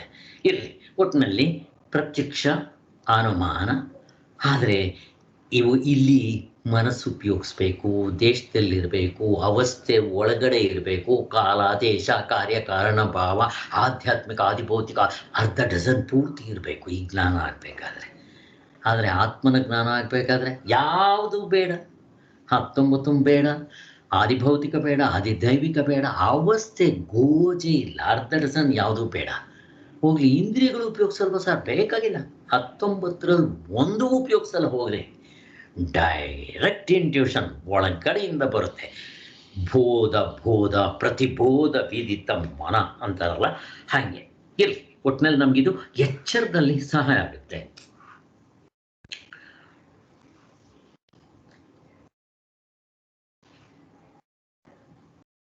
ವ್ಯವಹಾರಕ್ಕೆ ಈ ಪ್ರತ್ಯಭಿಜ್ಞ ಆಗಲಿ ಅಥವಾ ಈ ನೆನಪಾಗಲಿ ಜ್ಞಾಪಕ ಆಗಲಿ ಎಲ್ಲ ಬೇಕಾಗುತ್ತೆ, ಇಲ್ಲ ಅಂತಲ್ಲ. ಹಿಂದೆ ಅಲ್ಲಿ ಅನುಭವಿಸಿದ ವಸ್ತುವಿನ ಅಥವಾ ಘಟನೆಯ ಆಕಾರವು ನೆನಪಿನಲ್ಲಿ ಹೇಳಿಕೆಯಿಂದಲೇ ನಂಬಬೇಕಾಗುತ್ತೆ. ಅದು ಡೆಫಿನೆಟ್ ಅದೇ ಆಗಿರುತ್ತೆ ಅಂತ ಹೇಳಕ್ ಬರಲ್ಲ. ಅಲ್ಲಿ ಹೋಗಿ ಪರೀಕ್ಷೆ ಮಾಡಿದಾಗ ಡೆಫಿನೆಟ್ ಅಲ್ವಾ ಗೊತ್ತಾಗುತ್ತೆ. ಆದ್ದರಿಂದ ಭೂತಕಾಲ ವಿಶೇಷ ಅನುಭವ. ಭೂತಕಾಲದಲ್ಲಿ ನನಗೆ ಅನುಭವ ಆಗಿರೋದು ಯಾವಾಗ? ಹಿಂದೆ ಯಾವಾಗಲೂ ನೋಡಿದ್ದ ಬೆಂಕಿನ ಭೂತಕಾಲದ ಅನುಭವ ನಾವು ಏನು ಮಾಡಿದ್ರು ನಮ್ಮ ಎದುರುಗಡೆ ಬರೋದಿಲ್ಲ. ಈಗ ನಾನು ಬೆಟ್ಟದ ಮೇಲೆ ಬೆಂಕಿ ನೋಡಿದ್ರೆ ನಾನು ಹಿಂದೆ ನೋಡಿರೋ ಬೆಂಕಿ ಅಲ್ಲಿಗೆ ಬರುತ್ತೇನೋ? ಬರೋದಿಲ್ಲ. ಹಾಗೆ ಅದೇ ರೀತಿ ಕನಸಿನಲ್ಲಿ ನಾನು ನೋಡಿರೋದು ಇಲ್ಲಿ ನೆನೆಸ್ಕೊಂಡ್ರೆ ಅದರ ಕನಸಿಂದು ಇಲ್ಲಿಗೇನಾದರೂ ಬರುತ್ತೇನೋ? ಬರೋದಿಲ್ಲ. ಸ್ಮೃತಿನಲ್ಲಿ ಯಾವತ್ತಿದೊಂದು ರೂಲ್ಸು. ನಮ್ಮ ಅನುಭವ ಇಲ್ಲಿ ಬರೋಕ್ಕಾಗೋದಿಲ್ಲ, ಸಾಧ್ಯನೇ ಇಲ್ಲ. ಎಂದು ಅಂದ ಕಾಲತ್ತಿಲೆ ಭೂತಕಾಲದಲ್ಲಿ ಯಾವಾಗಲೂ ನಾನು ನೋಡಿದ್ದಿದ್ದು. ಯಾವಾಗ ನನಗೆ ಹಾವಾಗಲಿ ಬೆಂಕಿ ಆಗಲಿ ಚಿಕ್ಕ ವಯಸ್ಸಿನಲ್ಲಿದ್ದಾಗ ನಮ್ಮಮ್ಮ ಫೋಟೋ ತೋರಿಸ್ತಾರೆ. ಇದು ಹಾವು, ಇದು ರ್ಯಾಟು, ಇದು ಕಿವಿ ಮುಟ್ಸಿ, ಇದು ಇಯರ್, ಇದು ಐ, ಇದು ಹ್ಯಾಂಡ್. ನನ್ನ ಮೊಮ್ಮಕ್ಕಳಿಗೆ ಅವ್ರ ತಾಯಿ ಹೇಳ್ಕೊಡ್ತಾ ಇರ್ತಾರೆ. ಇದು ಚಿತ್ರದಲ್ಲಿ ತೋರಿಸ್ತಾರೆ, ಕೈನಲ್ಲಿ ಡೆಮೋ ಕೂಡ ಆಗ್ತಾ ಇರತ್ತೆ. ಹಾವು ಆಗೋದಿಲ್ಲ, ಹುಲಿ ಆಗೋದಿಲ್ಲ, ಹಸು ಆಗೋದಿಲ್ಲ. ನನ್ನ ಮೊಮ್ಮಗ ಇಲ್ಲಿಗೆ ಬಂದಾಗ ಅವನಿಗೆ ಹಸು ತೋರಿಸಿದ್ರೆ ಖುಷಿಯೋ ಖುಷಿ. ಈ ಅಮೇರಿಕಾದವ್ರು ಇಲ್ಲಿಗೆ ಬಂದ್ಬಿಟ್ರೆ ಜಿರಳೆ ನೋಡಿದ್ರೆ ಅವ್ರಿಗೇನೋ ಝೂನಲ್ಲಿ ನೋಡ್ದಂಗೆ. ಹಲ್ಲಿ, ಜಿರಳೆ, ತೀಗಣೆ, ಸೊಳ್ಳೆ ಅವ್ರು ನೋಡೇ ಇರಲ್ಲ. ಅಲ್ಲಿ ಹಸು ನೋಡಿರಲ್ಲ, ಎಲ್ಲ ಪೇಪರ್ನಲ್ಲಿ ನೋಡ್ಬೇಕು, ಅವ್ರು ಪುಸ್ತಕದಲ್ಲಿ ನೋಡಬೇಕು. ಅವರೆಲ್ಲ ಏರೋಪ್ಲೇನ್ ನೋಡಿರ್ತಾರೆ, ಈ ಪ್ರಾಣಿಗಳು ನೋಡಿರಲ್ಲ. ಅವರು ಸೊಳ್ಳೆ ಕಂಡಿರ್ತಾರೆ. ಅವರು ಸೊಳ್ಳೆ ಅಂದರೆ ಗೊತ್ತಿಲ್ಲ ಅವ್ರಿಗೆ, ಏನು ಗೊತ್ತಿಲ್ಲ ನನಗೆ. ಏನ್ತೀವಿ ಅವ್ರೆ, ನಿಮ್ಮ ಅಮೇರಿಕಾದಲ್ಲಿ ಏನಿರುತ್ತಾ? ಎಲ್ಲ ಇರುತ್ತೆ ಸರ್. ಸೊಳ್ಳೆನೂ ಇರುತ್ತೆ, ಜಿರಳೆನೂ ಇರುತ್ತೆ. ದಿನ ಜಿರಳೆ ಸಾಯಿಸಿ ನಂಗೆ ಸಾಕಾಗೋಗಿದೆ. ಹೌದಾ? ಅಮೇರಿಕಾದಲ್ಲಿ ಜಿರಳೆ ಇರುತ್ತಾ? ನನಗೆ ಆಶ್ಚರ್ಯನಪ್ಪ. ಬೇಕಾದಷ್ಟು ನಮ್ಮ ಅಪಾರ್ಟ್ಮೆಂಟ್ ಅಲ್ಲೆಲ್ಲ ಅದೇ ಕಂಪ್ಲೇಂಟು. ಸ್ವಲ್ಪ ಓಲ್ಡ್ ಹೋಮ್ ಗಳಲ್ಲೆಲ್ಲ ಎಲ್ಲ ಕಚ್ಚುತ್ತ ಅವ್ನಿಗೆ ಆಟ ಆಡಕ್ ಹೋದಾಗ ಅಂದ್ರೆ ಕೈಯೆಲ್ಲ ಅಲರ್ಜಿ ಆಗ್ಬಿಟ್ಟಿದೆ. ಅಷ್ಟು ಅದು ಸೊಳ್ಳೆ ಅಂತಾನು ಹೇಳಕ್ ಆಗಲ್ಲ. ಒಟ್ನಲ್ಲಿ ಫ್ಲವರ್ಸ್ ಎಲ್ಲ ಇದ್ದಾಗ ಅದ್ ಕಾಮನ್ ಅಲ್ವಾ ಸರ್, ಅಷ್ಟ್ ಬಗ್ಸು ಇರುತ್ತೆ.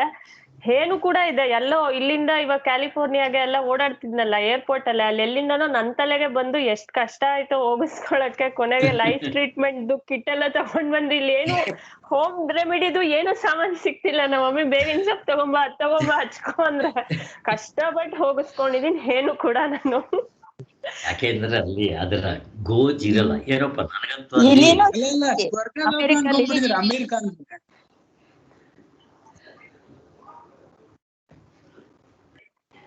ಅಮೆರಿಕ ಅಂದ್ರೆ ಸ್ವರ್ಗ ಲೋಕ ಅನ್ಕೊಂಡ್ಬಿಟ್ಟಿದೀರಾ ಅಂದೆ ನಾನು. ಹೌದು, ನಾನು ಹಂಗೆ ಅನ್ಕೊಂಡಿರೋದು. ನಮ್ಮ ಮನೆಗಳು ನರ್ಕನ ಅಲ್ಲ, ಇಲ್ಲೆಲ್ಲ ತಿಗಣೆ ಇರುತ್ತೆ, ಇವಿರುತ್ತೆ. ಅಲ್ಲಿ ಹೌದು, ತಿಗಣೆ ಗೊತ್ತಿಲ್ಲ. ಚಿಕ್ಕ ಚಿಕ್ಕ ಜಿರಳೆಗಳು ವಿಪರೀತನೇ ಇರುತ್ತೆ. ಎಷ್ಟೊಂದ್ ಸಾಯಿಸ್ತೀನಿ ಒಂದ್ ದಿನಕ್ಕೆ, ನಾನು ಒಂದ್ 20 ಜಿರಳೆ ಸಾಯಿಸ್ತೀನಿ ಅಷ್ಟು. ಹೌದಾ? ಒಂದೊಂದ್ಸತಿ ಸಣ್ಣ ಸಣ್ಣದ್ ಮರಿಗಳು ಅದ್ ನಿಂಗ್ ಬಿಟ್ರೆ ದೊಡ್ಡದಾಗ ಹೋಗುತ್ತೆ ಅನ್ಬಿಟ್ಟು ಇಲ್ಲ ಔಷಧಿ ಹಾಕ್ಬೇಕು, ಒಂದ್ ದಿನ ಮಿಸ್ ಆಗೋದ್ರು ಬಂದ್ಬಿಡತ್ತೆ ಅದು ಆಕ್ಚುಲಿ. ದಿವ್ಯಾ ಅವರೇ, ನಮ್ಮ ಮನೆಯಲ್ಲಿ ಒಂದಿದೆ, ಅದು ಎಲೆಕ್ಟ್ರಿಕ್ದು. ನನಗಲ್ಲಿ ಸೊಳ್ಳೆಗಳಿಗೆ ಅಂತ ಕೇಳಿದ್ದಕ್ಕೆ ಒಬ್ರು ಯಾರೋ ಹೇಳಿದ್ರು, ಸರ್ ತುಂಬ ಚೆನ್ನಾಗಿದೆ ತಗೊಂಡೋಗಿ ಸರ್ ಅಂತ.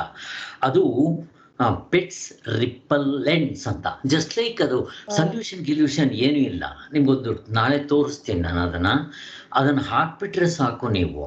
ಅಲ್ಲಿ ಮನೆಯಲ್ಲಿ ಜಿರಳೆ ಮತ್ತು ಇದು ಇಲಿ ಮತ್ತು ಇದು ಏನಂತಾರೆ ಹಲ್ಲಿ ಒಂದಿಲ್ಲ. ಅದು ಏನಾಗುತ್ತೋ ಅದೇನೋ ಒಂದು ವೇವ್ಸ್ ಕಳ್ಸುತ್ತಂತೆ, ಏನು ಇರುತ್ತೆ. ಗೊತ್ತು ಸರ್ ಇದೆ ಅದು. ಅದ್ ಹಾಕಿದ್ರು ಬರುತ್ತೆ, ಹಾಕಿದ್ರು ಬರುತ್ತಾ ನಿಮ್ಮ ಹಾಕಿದ್ರು ಬರುತ್ತೆ, ರೂಢಿ ಆಗೋಗಿದೆ ಅನ್ಸುತ್ತೆ. ಅದೇ ನೀವ್ ಹೇಳಂಗ್ ಲಿಸರ್ಡ್ ಒಂದಿಲ್ಲ. ಅದು ಬ್ಲೂ ಲೈಟ್ ಬರುತ್ತಲ್ಲ ಸರ್ ಅದು. ಹೌದು, ಲೈಟ್ ಬ್ಲಿಂಕ್ ಆಗ್ತಾ ಇರುತ್ತೆ, ರೆಡ್ ಲೈಟ್ ನೀವ್ ಯೂಸ್ ಮಾಡಿದ್ದೀರಾ ಸರ್ ಅದು? ಯೂಸ್ ಮಾಡಿದ್ದೀವಿ, ತುಂಬಾ ಚೆನ್ನಾಗಿದೆ. ಅದು 2 ಸೆಟ್ ಬರುತ್ತೆ. ನಾನೊಂದು ತಗೊಂಡೆ, ಇವನು ಸುರೇಶನ್ಗೆ ಒಂದು ಕೊಟ್ಟೆ. ಒಟ್ಟೆಲ್ಲ ಸೇರಿ 1200 ರೂಪಾಯಿನೋ ಬಿತ್ತು ಎರಡಕ್ಕೆ. ನಮ್ಗೊಂದೊಂದು 600-700 ರೂಪಾಯಿ ಬಿತ್ತು. ಬಟ್ ನಮ್ಮ ಮನೇಲಿ ಹಾಕ್ಸ್ದಾಗ್ಲಿಂದ ಜಿರಳೆಗಳು ಎಲ್ಲೋ ದೂರದಲ್ಲಿ ಹೋಗಿ ಬಿದ್ದಿರುತ್ತದು, ಅದೇ ಸತ್ತೋಗ್ಬಿಟ್ಟಿರುತ್ತೆ. ಅದು ಏನಾಗಿರುತ್ತೆ ಅನ್ನೋ ಗೊತ್ತಿಲ್ಲ. ಒಂದು ಹಲ್ಲಿ ಇಲ್ಲ ಗೋಡೆ ಮೇಲೆ, ಹುಡುಕಿದ್ರೆ ಸಿಗುದಿಲ್ಲ. ಅಮೇರಿಕಾದಲ್ಲಿ ಅವ್ರಿಗೆ ಹಲ್ಲಿ ಸಿಗದಿಲ್ವೇ? ನನ್ನ ಮೊಮ್ಮಕ್ಕಳಿಗೆಲ್ಲ ಇಲ್ಲಿ ಕರ್ಕೊಂಬಂದು ಜಿರಳೆ ಹಲ್ಲಿ ಮತ್ತೆ ಎಲ್ಲ ನಾನು ತೋರಿಸ್ಬೇಕು. ಇರ್ಲಿ ಇದು ಏನು ಹೇಳಕ್ ಬರಲ್ಲ, ಎಲ್ಲ ಕಡೆನೂ ಎಲ್ಲ ಥರದ್ದು ಇರುತ್ತೆ ಪ್ರಾಣಿಗಳು ಅಂದಮೇಲೆ.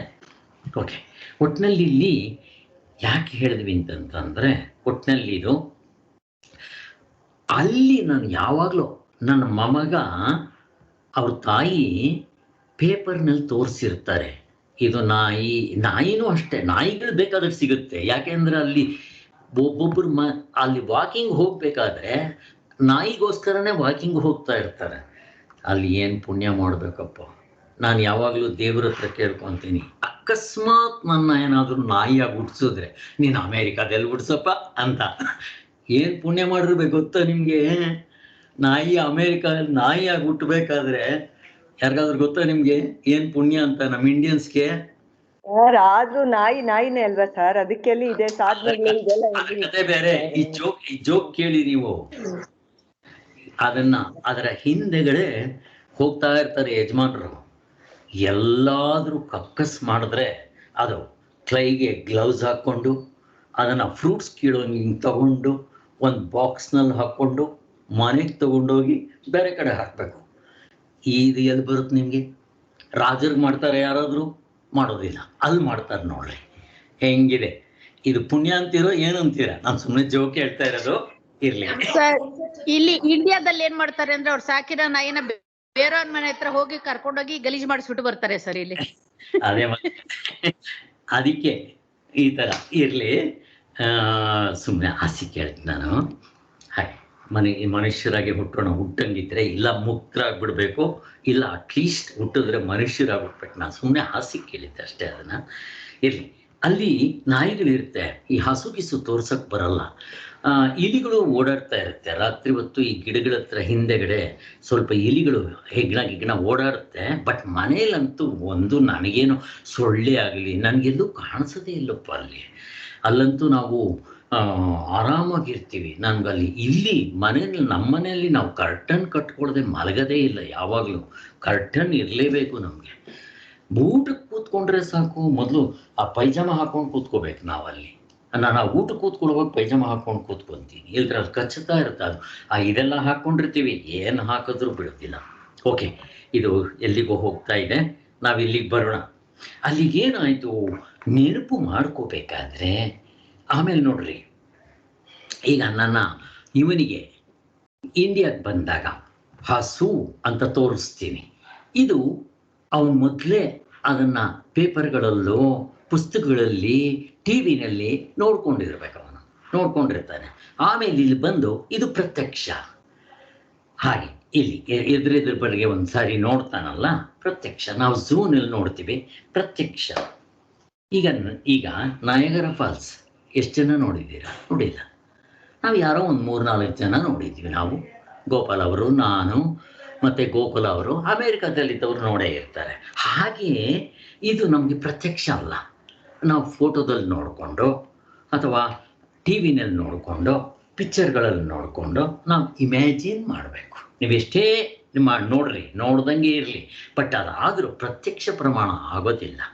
ಇರಲಿ, ಒಟ್ಟಿನಲ್ಲಿ ಈಗ ನಾನು ಅದನ್ನು ನೆನೆಸ್ಕೊತೀನಿ. ನಾನಾಗಲಿ, ದಿವ್ಯಾ ಅವರಾಗಲಿ, ಗೋಕುಲ ಅವರಾಗಲಿ, ಗೋಪಾಲ್ ಅವರಾಗಲಿ, ನಾವು ನೆನೆಸ್ಕೊಂಡ್ರೆ ನನ್ನ ಎದುರುಗಡೆ ನಯಾಗರ ಫಾಲ್ಸ್ ಇಲ್ಲಿ ಬರುತ್ತೇನೋ, ಅದು ಸ್ಮೃತಿ. ಆ ಸ್ಮೃತಿಗೆ ಹಿಂದೆ ಆಗಿದ್ದು ಭೂತಕಾಲದಲ್ಲಿ ಪಾಸ್ಟ್ ಟೆನ್ಸ್ನಲ್ಲಿ ನಾನು ನೋಡಿದ್ದನ್ನು ಇಲ್ಲಿ ನಾನು ನೆನೆಸ್ಕೊಂಡ್ರೆ ಅದನ್ನು ಸ್ಮೃತಿ ಹಿಂಗೆ ಎಲ್ಲ ಕರಿತೀವಿ. ನೆನಪು ಅಂತ ಕರಿತೀವಿ. ವಸ್ತು ಇರ್ತೇನೆ, ಇಲ್ಲಿ ವಸ್ತು ಇರಲ್ಲ ಅಂತ ಹೇಳೋದು ಅಷ್ಟೆ. ಸ್ಮೃತಿಯಲ್ಲಿ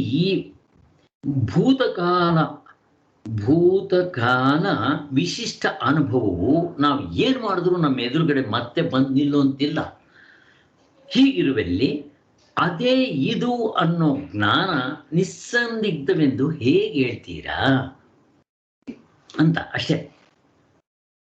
ಬೆಟ್ಟದ ಮೇಲೆ ನೋಡಿದ್ದ ಹೊಗೆ ನೀವು ಹಿಂದೆ ನೋಡಿದ್ರಿ ಬೆಂಕಿ, ಅದೇ ಅಂತ ಹೇಗೆ ಹೇಳ್ತೀರಾ? ಹೇಳಕ್ಕೆ ಬರೋಲ್ಲ. ಅಲ್ಲೂ ಕನ್ಫರ್ಮ್ ಮಾಡ್ಕೊಂಡ್ಮೇಲೆ ಗೊತ್ತಾಗೋದು ಅಂತ ಹೇಳ್ತಾ ಇದ್ದಾರೆ. ಇಷ್ಟಂತೂ ಅರ್ಥ ಆಯ್ತು. ಇವಾಗ ಸ್ಮೃತಿಯಲ್ಲಿ ಈ ಬಗೆಯ ಕಳಂಕ ಇದ್ದೇ ಇರುತ್ತೆ ಅಲ್ವಾ? ಸ್ಮೃತಿ ಅದೇ ಹೆಸರೇ ಏನು, ನೆನೆಸ್ಕೊಳ್ಳೋದು ಅಂತ, ನೆನೆಸ್ಕೊಂಡು ಇಮ್ಯಾಜಿನ್ ಮಾಡ್ಕೊಳ್ಳೋದು. ಅದು ಕಳಂಕ ಇದ್ದೇ ಇರುತ್ತೆ, ಏನು ಮಾಡೋಕ್ಕಾಗಲ್ಲ. ಅದರ ಡಿಸಡ್ವಾಂಟೇಜ್ ಹಂಗಿರುತ್ತೆ. ಸರಿಯಾಗಬಹುದು, ಆಗದೇ ಇರಬಹುದು. ಯಾಕೆ? ನೆನಪು, ನನ್ನ ಎದುರುಗಡೆ ವಸ್ತು ಇರೋಲ್ಲ. ಸ್ಮೃತಿಯಲ್ಲಿ ಈ ಬಗೆಯ ಕಳಂಕ ಇರುವುದರಿಂದಲೇ ಶಾಸ್ತ್ರಜ್ಞರು ಇದನ್ನು ವ್ಯವಹಾರಕ್ಕೆ ಅಂಗವೆಂದು ಒಪ್ಪಿದರೂ ಪ್ರಮಾಣ ಕೋಟಿಯಲ್ಲಿ ಸೇರಿಸೋದಿಲ್ಲ. ಪ್ರತ್ಯಕ್ಷ ಪ್ರಮಾಣ ಥರ ನೀವು ಸೇರ್ಸೋಕ್ಕಾಗೋದಿಲ್ಲ. ಯಾಕೆ? ಅದು ತಪ್ಪಿರ್ಬೋದು, ಸರಿಯಾಗಿರ್ಬೋದು. ನೀವು ಬೆಟ್ಟದ ಮೇಲಿರೋ ಬೆಂಕಿ ಇರ್ಬೋದು, ಅಲ್ಲಿ ಹೋಗಿ ನೋಡಿದ್ರೆ ಬೆಂಕಿ ಇದ್ರೂ ಇರ್ಬೋದು, ಅಥವಾ ಫಾಗ್ ಇರ್ಬೋದು, ಯಾವ್ದು ಬೇಕಾದರೂ ಆಗ್ಬೋದು. ಹಾಗೆ ಒಟ್ಟಿನಲ್ಲಿ ಇದು ಹಾಗಿರಲಿ. ಇದನ್ನು ಯಾವುದನ್ನು ಪ್ರಮಾಣ ಕೋಟಿಯಲ್ಲಿ ಸೇರ್ಸಕ್ಕೆ ಬರಲ್ಲ ಅಂತ ಹೇಳ್ತಾರೆ. ಹೌದು, ಇದು ಹಾಗಿರಲಿ. ಪ್ರಮಾಣ ಕೋಟಿಯಲ್ಲಿ ಸೇರಿರುವ ಪ್ರತ್ಯಕ್ಷವೇ ಮುಂತಾದ ಅನುಭವಗಳಾದರೂ ಸ್ಮೃತಿಯ ಸೋಂಕಿಲ್ಲದೆ ಇರುವವೇ. ಇದು ಇಂಪಾರ್ಟೆಂಟ್. ಸ್ವಾಮಿಗಳು ಏನು ಹೇಳ್ತಾ ಇದ್ದಾರೆ ಗೊತ್ತಾ? ಈಗ ಪ್ರತ್ಯಕ್ಷ ಅಂತ ಹೇಳ್ತಿರಲ್ಲಪ್ಪ, ಅದೂ ಕೂಡ ಸ್ಮೃತಿಯ ಸೋಂಕಿಲ್ಲದೆ ನೀವು ಮಾಡ್ಕೊಳ್ಳೋಕ್ಕೆ ಬರೋಲ್ಲ ಅಂತಾರೆ. ಹೆಂಗೆ? ಫಾರ್ ಎಕ್ಸಾಂಪಲ್, ನನ್ನ ಮೊಮ್ಮಗನಿಗೆ ನಯಾಗರ ಫಾಲ್ಸ್ ತೋರಿಸಿದ್ವಿ. ನಿಮಗೆ ಅದು ಹಿಂದೆ ಅವರ ತಾಯಿ ಹೇಳಿರ್ತಾರೆ, ಪಿಕ್ಚರ್ಗಳು ತೋರಿಸೋ ಮಾಡೋ ಏನಾದರೂ ಮಾಡಿರಲಿ ಅಲ್ವಾ? ಅದಕ್ಕಿಂತ ಹೆಚ್ಚಾಗಿ ಈ ಪ್ರತ್ಯಕ್ಷವೂ ಕೂಡ ಸರಿಯಾಗಿ ಇರಬಹುದು, ಇಲ್ಲದೆ ಇರಬಹುದು. ಇದನ್ನು ಹೇಳ್ತಾರೆ ಅಲ್ವಾ? ಹೇಗೆ ಅನ್ನೋದು ನಾವು ನೋಡೋಣ ಮುಂದಕ್ಕೆ. ಇಲ್ಲಿವರೆಗೂ ಅವ್ರು ಏನು ಹೇಳ್ಕೊಂಬಂದ್ರು ನಮ್ಗೆ ಅರ್ಥ ಆಗ್ತಾ ಇತ್ತು. ಸ್ಮೃತಿ ಅದು ಪ್ರತ್ಯಕ್ಷದ ಬ್ಯಾಕ್ಗ್ರೌಂಡ್ ಮೇಲೆ ಡಿಪೆಂಡ್ ಆಗಬೇಕು. ಈಗ ಏನು ಹೇಳ್ತಾರೆ, ನೀವು ಎಚ್ಚರದಲ್ಲಿ ಪ್ರತ್ಯಕ್ಷ ಪ್ರಮಾಣ ಅಂತ ಹೇಳ್ತಿರಲ್ಲ, ಅದೂ ಕೂಡ ಸ್ಮೃತಿಯ ಮೇಲೆ ಡಿಪೆಂಡ್ ಆಗುತ್ತೆ ಅಂತಾರೆ. ಇಲ್ಲಿ ನಮಗೆ ತಲೆ ಸ್ವಲ್ಪ ಗಿರ್ರ ಅಂತ ತಿರ್ಗಕ್ಕೆ ಶುರುವಾಗುತ್ತೆ. ನೋಡೋಣ ಯಾಕೆ ಅಂತ.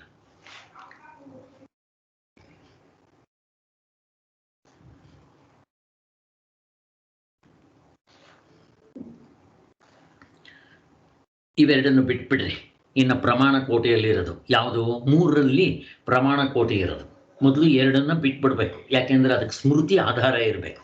ಇಲ್ಲದಿದ್ದರೆ ಅದನ್ನು ಸರಿಯಾಗ್ಬೋದು, ಸರಿಯಾಗಿಲ್ಲದೆ ಇರ್ಬೋದು. ಆದರೆ ನಿಮ್ಮ ಪ್ರತ್ಯಕ್ಷ ಪ್ರಮಾಣ ಅಂತಿದೆಯಲ್ಲಪ್ಪ, ಡೈರೆಕ್ಟ್ ಇಲ್ಲ ಆಗೋ ಅನುಭವ, ಅದ್ರ ಕತೆ ಏನು ಅಂತ ಹೇಳ್ತಾರೆ.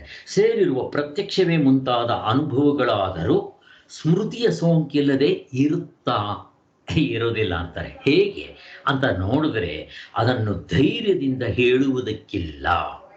ಏಕೆಂದರೆ ಇಂದ್ರಿಯಗಳಿಂದ ಉಂಟಾಗುವ ಅರಿವಿಗೆ ನಮಗೊತ್ತು ಇಂದ್ರಿಯಗಳಿಂದ ಆಗೋದು ಪ್ರತ್ಯಕ್ಷವೆಂದು.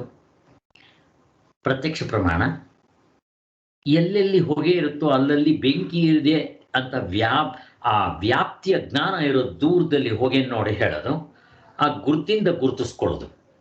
ಆ ಹೊಗೆಯಿಂದ ಗುರುತಿಸ್ಕೊಂಡು ಇದು ಬೆಂಕಿ ಇರಬಹುದು ಅಂತ ನಿಶ್ಚಯ ಮಾಡ್ತೀವಲ್ಲ, ಅದಕ್ಕೆ ಅನುಮಾನ ಪ್ರಮಾಣ, ಅದಕ್ಕೆ ಅನುಮಿತಿ ಅಂತಾನು ಹೇಳ್ತಾರೆ ಅಂತ ಹೇಳಿದ್ನಲ್ಲ ಆವಾಗಲೇ. ಅನುಮಿತಿ ಅಂದ್ರೆ ಏನು ಅಂದ್ರೆ ಅನುಸ್ಕರಿಸಿಕೊಂಡು ಬರೋದು. ಯಾವುದನ್ನು ಅನುಸರಿಸ್ಕೊಂಡು ಹೇಳ್ರಿ, ಯಾವುದನ್ನು ಅನುಸರಿಸ್ಕೊಂಡು ಬರುತ್ತೆ ಅನುಮಾನ ಪ್ರಮಾಣ? ವೃತ್ತಿ ಅನ್ಸ್ಕೊಂಡು. ಅನುಮಾನ ಪ್ರಮಾಣ ಯಾವುದನ್ನ ಅನುಸರಿಸ್ಕೊಂಡು ಬರುತ್ತೆ. ಈಗ ಬೆಟ್ಟದ ಮೇಲೆ ಹೊಗೆ ನೋಡ್ತೀನಿ, ಅದರ ಬೆಂಕಿ ಇರಬಹುದು ಅಂತೀನಿ. ಈಗ ಇದಕ್ಕೆ ಬ್ಯಾಕ್ ಗ್ರೌಂಡ್ ಅನುಭವ. ಬೆಂಕಿ ನಾನು ನೋಡಿದ್ರೆ ತಾನೇ ನಾನು ಗೆಸ್ ಮಾಡಕ್ಕಾಗದವ, ಬೆಂಕಿನೇ ನೋಡದೇ ಇದ್ರೆ. ಆದ್ರಿಂದ ಅದಕ್ಕೆ ಅನುಮಿತಿ ಅಂದ್ರೆ ಅನುಸರಿಸಿಕೊಂಡು ಬರುವುದು. ಸ್ಮೃತಿ ಯಾವುದನ್ನ ಅನುಸರಿಸ್ಕೊಂಡು ಬರುತ್ತೆ? ಅನುಭವವನ್ನ, ಹಿಂದೆ ನೋಡಿದ್ದ ಅನುಭವ ಅಲ್ವಾ ಅನುಮಿತಿ. ಇನ್ನೊಂದು ಯಾವುದು? ಈಗ ಆಪ್ತರಾದವರು ಹೇಳುವ ಮಾತಿನಿಂದ ಆಗುವ ಅರಿವಿಗೆ ಶಬ್ದಜ್ಞಾನ, ಶಬ್ದ ಪ್ರಮಾಣ. ಈ ಮೂರು ನಮ್ಗೆ ಗೊತ್ತಿದೆ: ಪ್ರತ್ಯಕ್ಷ, ಅನುಮಾನ, ಶಬ್ದಜ್ಞಾನ. ಆ ಅನುಮಾನವನ್ನ ಅನುಮಿತಿ ಅಂತ ಕರೀತಾರೆ, ಕೆಲವು ಸಾರಿ ಕರೀತಾರೆ ಅನುಮಿತಿ ಅಂದ್ರೆ ಅದೇ ಅರ್ಥ. ಇವಿಷ್ಟು ಗೊತ್ತು. ಮುಖ್ಯವಾದ ಈ ಮೂರು ಬಗೆಯ ಜ್ಞಾನಗಳಲ್ಲಿಯೇ ಅನುಭವಗಳನ್ನೇ ಅಡಕ ಮಾಡಬಹುದಾಗಿರುತ್ತದೆ. ಇಲ್ಲಿ ಪ್ರತ್ಯಕ್ಷ ಜ್ಞಾನವಾಗಬೇಕಾದ್ರೆ ಹಿಂದಿನ ಅನುಭವದ ಸಂಸ್ಕಾರವೇ ಬೇಕಾಗಿರುತ್ತದೆ. ನೋಡ್ರಿ, ಪ್ರತ್ಯಕ್ಷ ಜ್ಞಾನ ಆಗ್ಬೇಕಾದ್ರೂ ಹಿಂದೆ ಅದರ ಸಂಸ್ಕಾರದಿಂದಲೇ ನಮ್ಗಾಗಬೇಕು. ಹೇಗೆ? ಆ ಸಂಸ್ಕಾರದಿಂದ ನಾವು ಎದುರಿಗೆ ಇರುವುದನ್ನು ಕಲ್ಲು, ಮರ ಅಂತ ಮುಂತಾಗಿ ನಿಶ್ಚಯಿಸ್ಕೊಳ್ತೇವೆ. ನನಗೆ ನಮ್ಮ ತಾಯಿ ಚಿಕ್ಕ ವಯಸ್ಸಿನಲ್ಲಿದ್ದಾಗ ಪೇಪರ್ನಲ್ಲಿ ಇದು ಮರ, ಇದು ಕತ್ತೆ, ಇದು ನಾಯಿ, ಇದು ಹಂದಿ ಅಂತ ಹೇಳಿರ್ತಾಳೆ. ಅದರ ಮೇಲೆ ನಾನು ಡಿಪೆಂಡ್ ಮಾಡ್ಕೊಂಡು ಹೇಳಬೇಕು. ಅಲ್ಲಿಗೆ ಈ ಪ್ರತ್ಯಕ್ಷವೂ ಕೂಡ ನೆನಪಿನ ಮೇಲೆ ಡಿಪೆಂಡ್ ಆಯಿತು. ಹಿಂದೆ ನಮ್ಮಮ್ಮ ಹೇಳಿರ್ತಾರೆ, ಹೇಳಿ ಹೇಳಿ ಹೇಳಿ ನನ್ನ ಮನಸ್ಸಿನಲ್ಲಿ ಕತ್ತೆ ಅಂದ್ರೆ ಹಿಂಗಿರುತ್ತೆ, ಹಸು ಅಂದ್ರೆ ಹಿಂಗಿರುತ್ತೆ, ರೈಲ್ ಅಂದ್ರೆ ಹಿಂಗಿರುತ್ತೆ ಅಂತ ಹೇಳೋ ತೋರಿಸಿ ಇವಾಗ ನಾನು ತೋರಿಸ್ತಾರಲ್ವ, ಹೋಗ್ಲಿ ಎದುರುಗಡೆನೆ ತೋರಿಸ್ತಾರೆ ಅಂತ ಇಟ್ಕೊಳ್ರಿ. ಈಗ ನನ್ನ ಮೊಮ್ಮಗನಿಗೆ ಇದು ಕಿವಿ ಅಂತ ತೋರಿಸ್ತೇನೆ. ಒಂದ್ಸಾರಿ ತೋರಿಸ್ಬಿಟ್ರೆ ಗೊತ್ತಾಗ್ಬಿಡುತ್ತಾ? 10-20 ಸಲ ಹೇಳಬೇಕು, ಮತ್ತೆ ಹೇಳ್ತಾ ಇರ್ಬೇಕು. ಕಿವಿಯಲ್ಲಿ ಅಂದ್ರೆ ಅವ್ನು ಕಣ್ ತೋರಿಸ್ತಾರೆ. ತಿರ್ಗಾ ಅವ್ನಿಗೆ ಏನ್ ಮಾಡ್ಬೇಕು? ಅದು ಸ್ಮೃತಿ ನೆನ್ಸ್ಕೊಂಡು ಅವನು ಮಾಡಬೇಕು. ಅದಕ್ಕೋಸ್ಕರ ನಮ್ಗೆ ಎಚ್ಚರದಲ್ಲಿ ಹೇಳೋ ಪ್ರತ್ಯಕ್ಷ ಪ್ರಮಾಣವೂ ಕೂಡ ಸ್ಮೃತಿಯ ಮೇಲೆ, ನೆನಪಿನ ಮೇಲೆ ಡಿಪೆಂಡ್ ಆಗಿರುತ್ತೆ ಅಂತಾರೆ.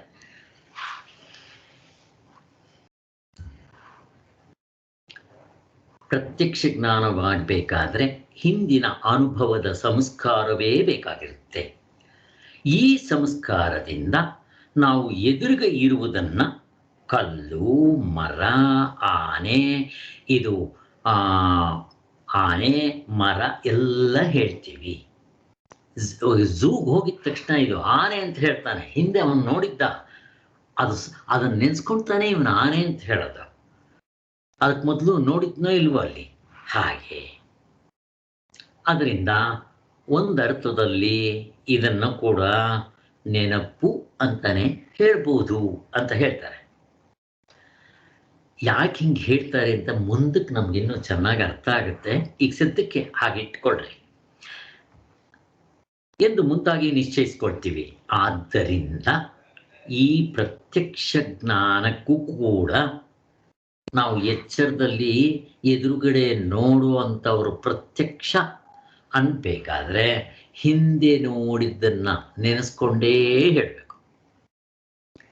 ಹಾಗೆ ಪ್ರತ್ಯಕ್ಷ ಜ್ಞಾನಕ್ಕೂ ಕೂಡ ಸ್ಮೃತಿಯ ಸಂಬಂಧವಿರುತ್ತದೆ ಎಂದಾಯಿತು. ಈಗ ನಾನು ದಿವ್ಯ ಅವ್ರನ್ನ ಅಲ್ಲಿ ನೋಡಿದ್ದೀನಿ, ತಿರ್ಗಾ ಇವಾಗ ಬಂದರೆ ಹಿಂದೆ ನೋಡಿದ್ದ ನೆನಪಿನ ಮೇಲೆ ಇವರು ದಿವ್ಯ ಅಂತೀನಿ. ಕೆಲವು ಸಾರಿ ಏನಾಗುತ್ತೆ, ನಾನು ಅನ್ಕೊಂಡಿರ್ತೀನಿ ದಿವ್ಯ ಅಂತ. ಅದೇ ಹೇಳಿದ್ ನಾನು, ಕುಲಕರ್ಣಿ ಸ್ವಾಮಿಗಳು ಹೇಳಿದ್ರಲ್ಲ, ಅವ್ರು ಬಂದು ಮೀರು ರಾಮಚಂದ್ರರಾವ್ ಗಾರ ಪ್ರಶ್ನೆ ಅಲ್ಲಿ ಮತ್ತೆ ಹಿಂದೆ ಆಗಿದ್ದ ನೆನಪು ಮೇಲೆ ಅವರು ಪ್ರಶ್ನೆ ಹಾಕ್ತಾರೆ. ಅಂದರೆ ಅದು ಇರ್ಬೋದು ಇಲ್ಲದೆ ಇರ್ಬೋದು ಅಂತ ಎದುರುಗಡೆ ಇರ್ತಾರೆ. ಅವ್ರೇನಾದರೂ ಲೇಲೆ ವಾಳ್ಲೇನೇನು ಅಂದರೆ ಅದು ಸರಿಯಾದ ಜ್ಞಾನ. ಇಲ್ಲ ಅಂತಂದರೆ ಓಹೋ ನೀನು ತಪ್ಪು ತಿಳ್ಸ್ಕೊ, ಹಂಗಾಗ್ಬಿಡುತ್ತೆ. ಅಲ್ಲಿ ಪ್ರತ್ಯಕ್ಷ ಜ್ಞಾನಕ್ಕೂ ಕೂಡ ಸ್ಮೃತಿಯ ಸಂಬಂಧ ಇರುತ್ತೆ ಅಂತ ಆಯಿತು. ಹೊಗೆಯ ಪ್ರತ್ಯಕ್ಷದಿಂದ ಬೆಂಕಿ ಇದೆ ಎಂದು ಊಹಿಸುವ ಅನುಮಿತಿ, ಶಬ್ದದ ಪ್ರತ್ಯಕ್ಷದಿಂದ ಅದರ ಅರ್ಥವನ್ನು ನಿಶ್ಚಯಿಸುವ ಶಬ್ದಜ್ಞಾನ, ಇವುಗಳೆರಡಕ್ಕೂ ಪ್ರತ್ಯಕ್ಷದ ಆಶ್ರಯವಿದೆ. ಈ ಪ್ರತ್ಯಕ್ಷದ ಆಶ್ರಯ ಎಲ್ಲೆಲ್ಲಿದೆ? ಬೆಟ್ಟದ ಮೇಲಿರೋ ಬೆಂಕಿ ಅಂತ ಹೇಳೋ ಅನುಮಾನ ಪ್ರಮಾಣಕ್ಕೂ ಶಬ್ದ ಪ್ರಮಾಣಕ್ಕೂ ಪ್ರತ್ಯಕ್ಷದಿದೆ. ಪ್ರತ್ಯಕ್ಷದಕ್ಕೆ ಎಲ್ಲಿದೆ? ಅದಕ್ಕೂ ಹಿಂದೆ ಅವರು ತಾಯಿನೋ ಯಾರೋ ಹೇಳಿ ಹೇಳಿ ಹೇಳಿ ಅದು ಪ್ರಿಂಟ್ ಆಗಿರುತ್ತೆ. ಸಂಸ್ಕಾರ ಅದು ಚಿತ್ತದಲ್ಲಿ ರೆಕಾರ್ಡ್ ಆಗಿಬಿಟ್ಟಿರುತ್ತೆ. ಅದನ್ನ ನೆನೆಸ್ಕೊಂಡು ಇವನಿದಾನ ಆನೆ ಅಂತ ಅನ್ಬೇಕು ಅಂತ ಹೇಳೋದು. ಮತ್ತು ಈ ಜ್ಞಾನ ಒಂದೊಂದು ಸಾರಿ ಸೇರೋಗ್ಬೋದು, ಒಂದೊಂದು ಸಾರಿ ಸೇರೋಗದೆ ಇರಬಹುದು. ಹೇಗೆ ಅಂತ ಆಮೇಲೆ ನೋಡೋಣ. ಯಾಕೆ ಹೇಳ್ತಾ ಇದ್ದಾರೆ ಅಂದರೆ, ಎಚ್ಚರದಲ್ಲೇ ನಮ್ಮ ಪ್ರತ್ಯಕ್ಷ ಜ್ಞಾನವೇ ಹಿಂಗಲ್ಲಾಡ್ತಾ ಇದ್ದರೆ ಈ ಪ್ರತ್ಯಕ್ಷ ಜ್ಞಾನವಾಗಲಿ ಪ್ರತ್ಯಕ್ಷದಿಂದ ಆಗಲಿ ಆತ್ಮನ ಹೇಗಪ್ಪ ಕಂಡ್ಕೊತೀರಾ? ಮತ್ತೆ ಕನಸಿನಲ್ಲಾಗಿದ್ದನ್ನ ನೆನಪು ಅಂತ ಹೇಗೆ ಹೇಳ್ತೀರಾ ಅಂತ ಪ್ರಶ್ನೆ ಹಾಕ್ತಾ ಇರೋದಿಲ್ಲಿ. ಆದ್ದರಿಂದ ಪ್ರತ್ಯಕ್ಷ ಜ್ಞಾನಕ್ಕೂ ಕೂಡ ಸ್ಮೃತಿ ಸಂಬಂಧ ಇರುತ್ತೆ ಅಂತ ಆಯಿತು. ಆದ್ದರಿಂದ ಹೊಗೆ ಪ್ರತ್ಯಕ್ಷದಿಂದ ಬೆಂಕಿ ಇದೆ ಅಂತ ಹೇಳೋದಾಗಲಿ, ಶಬ್ದ ಪ್ರಮಾಣಕ್ಕೂ ಪ್ರತ್ಯಕ್ಷದ ಪ್ರಮಾಣ ಹೇಗೆ ಬೇಕಾಗುತ್ತೋ, ಅದು ಭೂತದ ಜ್ಞಾನ ಹೇಗೆ ಸಹಾಯ ಆಗುತ್ತೋ, ಹಾಗೆ ನಾನು ಪ್ರತ್ಯಕ್ಷ ಜ್ಞಾನಕ್ಕೂ ನನ್ನ ಹಿಂದಿನ ಒಂದು ನೆನಪೋ ಸಂಸ್ಕಾರನೋ ತಾಯಿ ನನಗೆ ಪೇಪರ್ನಲ್ಲಿ ತೋರಿಸಿದ್ದು ನೆನೆಸ್ಕೊಂಡೇ ಇದನ್ನು ಗೆಸ್ ಮಾಡಬೇಕು ಅಂತ ಹೇಳ್ತಾ ಇರೋದು. ಇವುಗಳೆರಡಕ್ಕೂ ಪ್ರತ್ಯಕ್ಷದ ಆಶ್ರಯವಿದ್ಯೆ ಇರಬೇಕಾಗಿರುವುದರಿಂದ ಅವುಗಳಲ್ಲಿ ಸ್ಮೃತಿಯ ಬೆಂಬಲವೇ ಬೇಕೆಂದಾಯಿತು. ಅಂತೂ ನಮ್ಮ ಇಡೀ ವ್ಯವಹಾರವೇ ಸ್ಮೃತಿಯ ಮೇಲೆ ನಿಂತಿದೆ. ಯಾವ್ಯಾವುದು? ಶಬ್ದ ಪ್ರಮಾಣ ಸ್ಮೃತಿ ಮೇಲೆ, ಇನ್ನು ಅನುಮಾನ ಪ್ರಮಾಣ ಬೆಟ್ಟದ ಮೇಲೆ ಬೆಂಕಿ ಸ್ಮೃತಿ ಮೇಲೆ. ಹೋಗ್ಲಿ, ಪ್ರತ್ಯಕ್ಷ ಪ್ರಮಾಣವಾದರೂ ನಾವು ಎದುರುಗಡೆ ನೋಡ್ತೀವಲ್ಲ ಸ್ವಾಮಿ, ಅದಕ್ಕೂ ಕೂಡ ಹಿಂದೆ ನಿಮ್ಮ ತಾಯಿ ಪುಸ್ತಕ ತೋರಿಸೋ ಏನೋ ತೋರಿಸಿ ಹೇಳಿ ಹೇಳಿ ಹೇಳಿ ಅದರಲ್ಲಿ ಸಂಸ್ಕಾರ ಆಗಿದೆ. ಅದನ್ನು ನೆನೆಸ್ಕೊಂಡೇ ನೀವು ಓಹೋ ಇದು ಆನೆ, ಇದು ಕಲ್ಲು, ಇದು ಬಂಡೆ, ಇದು ಮನೆ ಅಂತ ಹೇಳಬೇಕಾಗತ್ತಲ್ವಾ ಅಂತ ಹೇಳೋದು. ಆ ಸ್ಮೃತಿಯ ಬಾಳು ಹಿಂದಿನ ಅನುಭವವನ್ನೇ ಆಶ್ರಯಿಸಿರುತ್ತದೆ. ಅಂತೂ ನಮ್ಮ ಇಡೀ ವ್ಯವಹಾರವೆಲ್ಲ ಸ್ಮೃತಿ ಮೇಲೆ ನಿಂತಿರುತ್ತೆ ಅಂತಾಯಿತು. ಅಲ್ಲಿಗೆ ನಿಲ್ಲಿಸಿರ್ತೀನಿ. ದಯವಿಟ್ಟು ನೀವು ಇದನ್ನು ಓದಿ, ಒಂದು ಸಲ ಅಲ್ಲದಿದ್ದರೆ 2 ಸಲ. ನಾನು ನಾಳೆ ಇದನ್ನು ಸ್ಟಡಿ ಗ್ರೂಪ್ಗೆ ಇಟ್ಕೊಂಬೇಡ, ಯಾಕೆಂದರೆ ಇದನ್ನು ಸ್ಟೆಪ್ ಬೈ ಸ್ಟೆಪ್ ಹೋಗೋಣ. ಈಗ ಹಿಂದೆ ಆಗಿದ್ದನ್ನು ಇದನ್ನು ಎರಡನ್ನೂ ಸ್ಟಡಿ ಗ್ರೂಪ್ ಮಾಡಿಕೊಂಡು ಮುಂದೊಂದಕ್ಕೆ ಹೋಗೋಣ. ಓಂ ಶಾಂತಿ ಶಾಂತಿ ಶಾಂತಿ.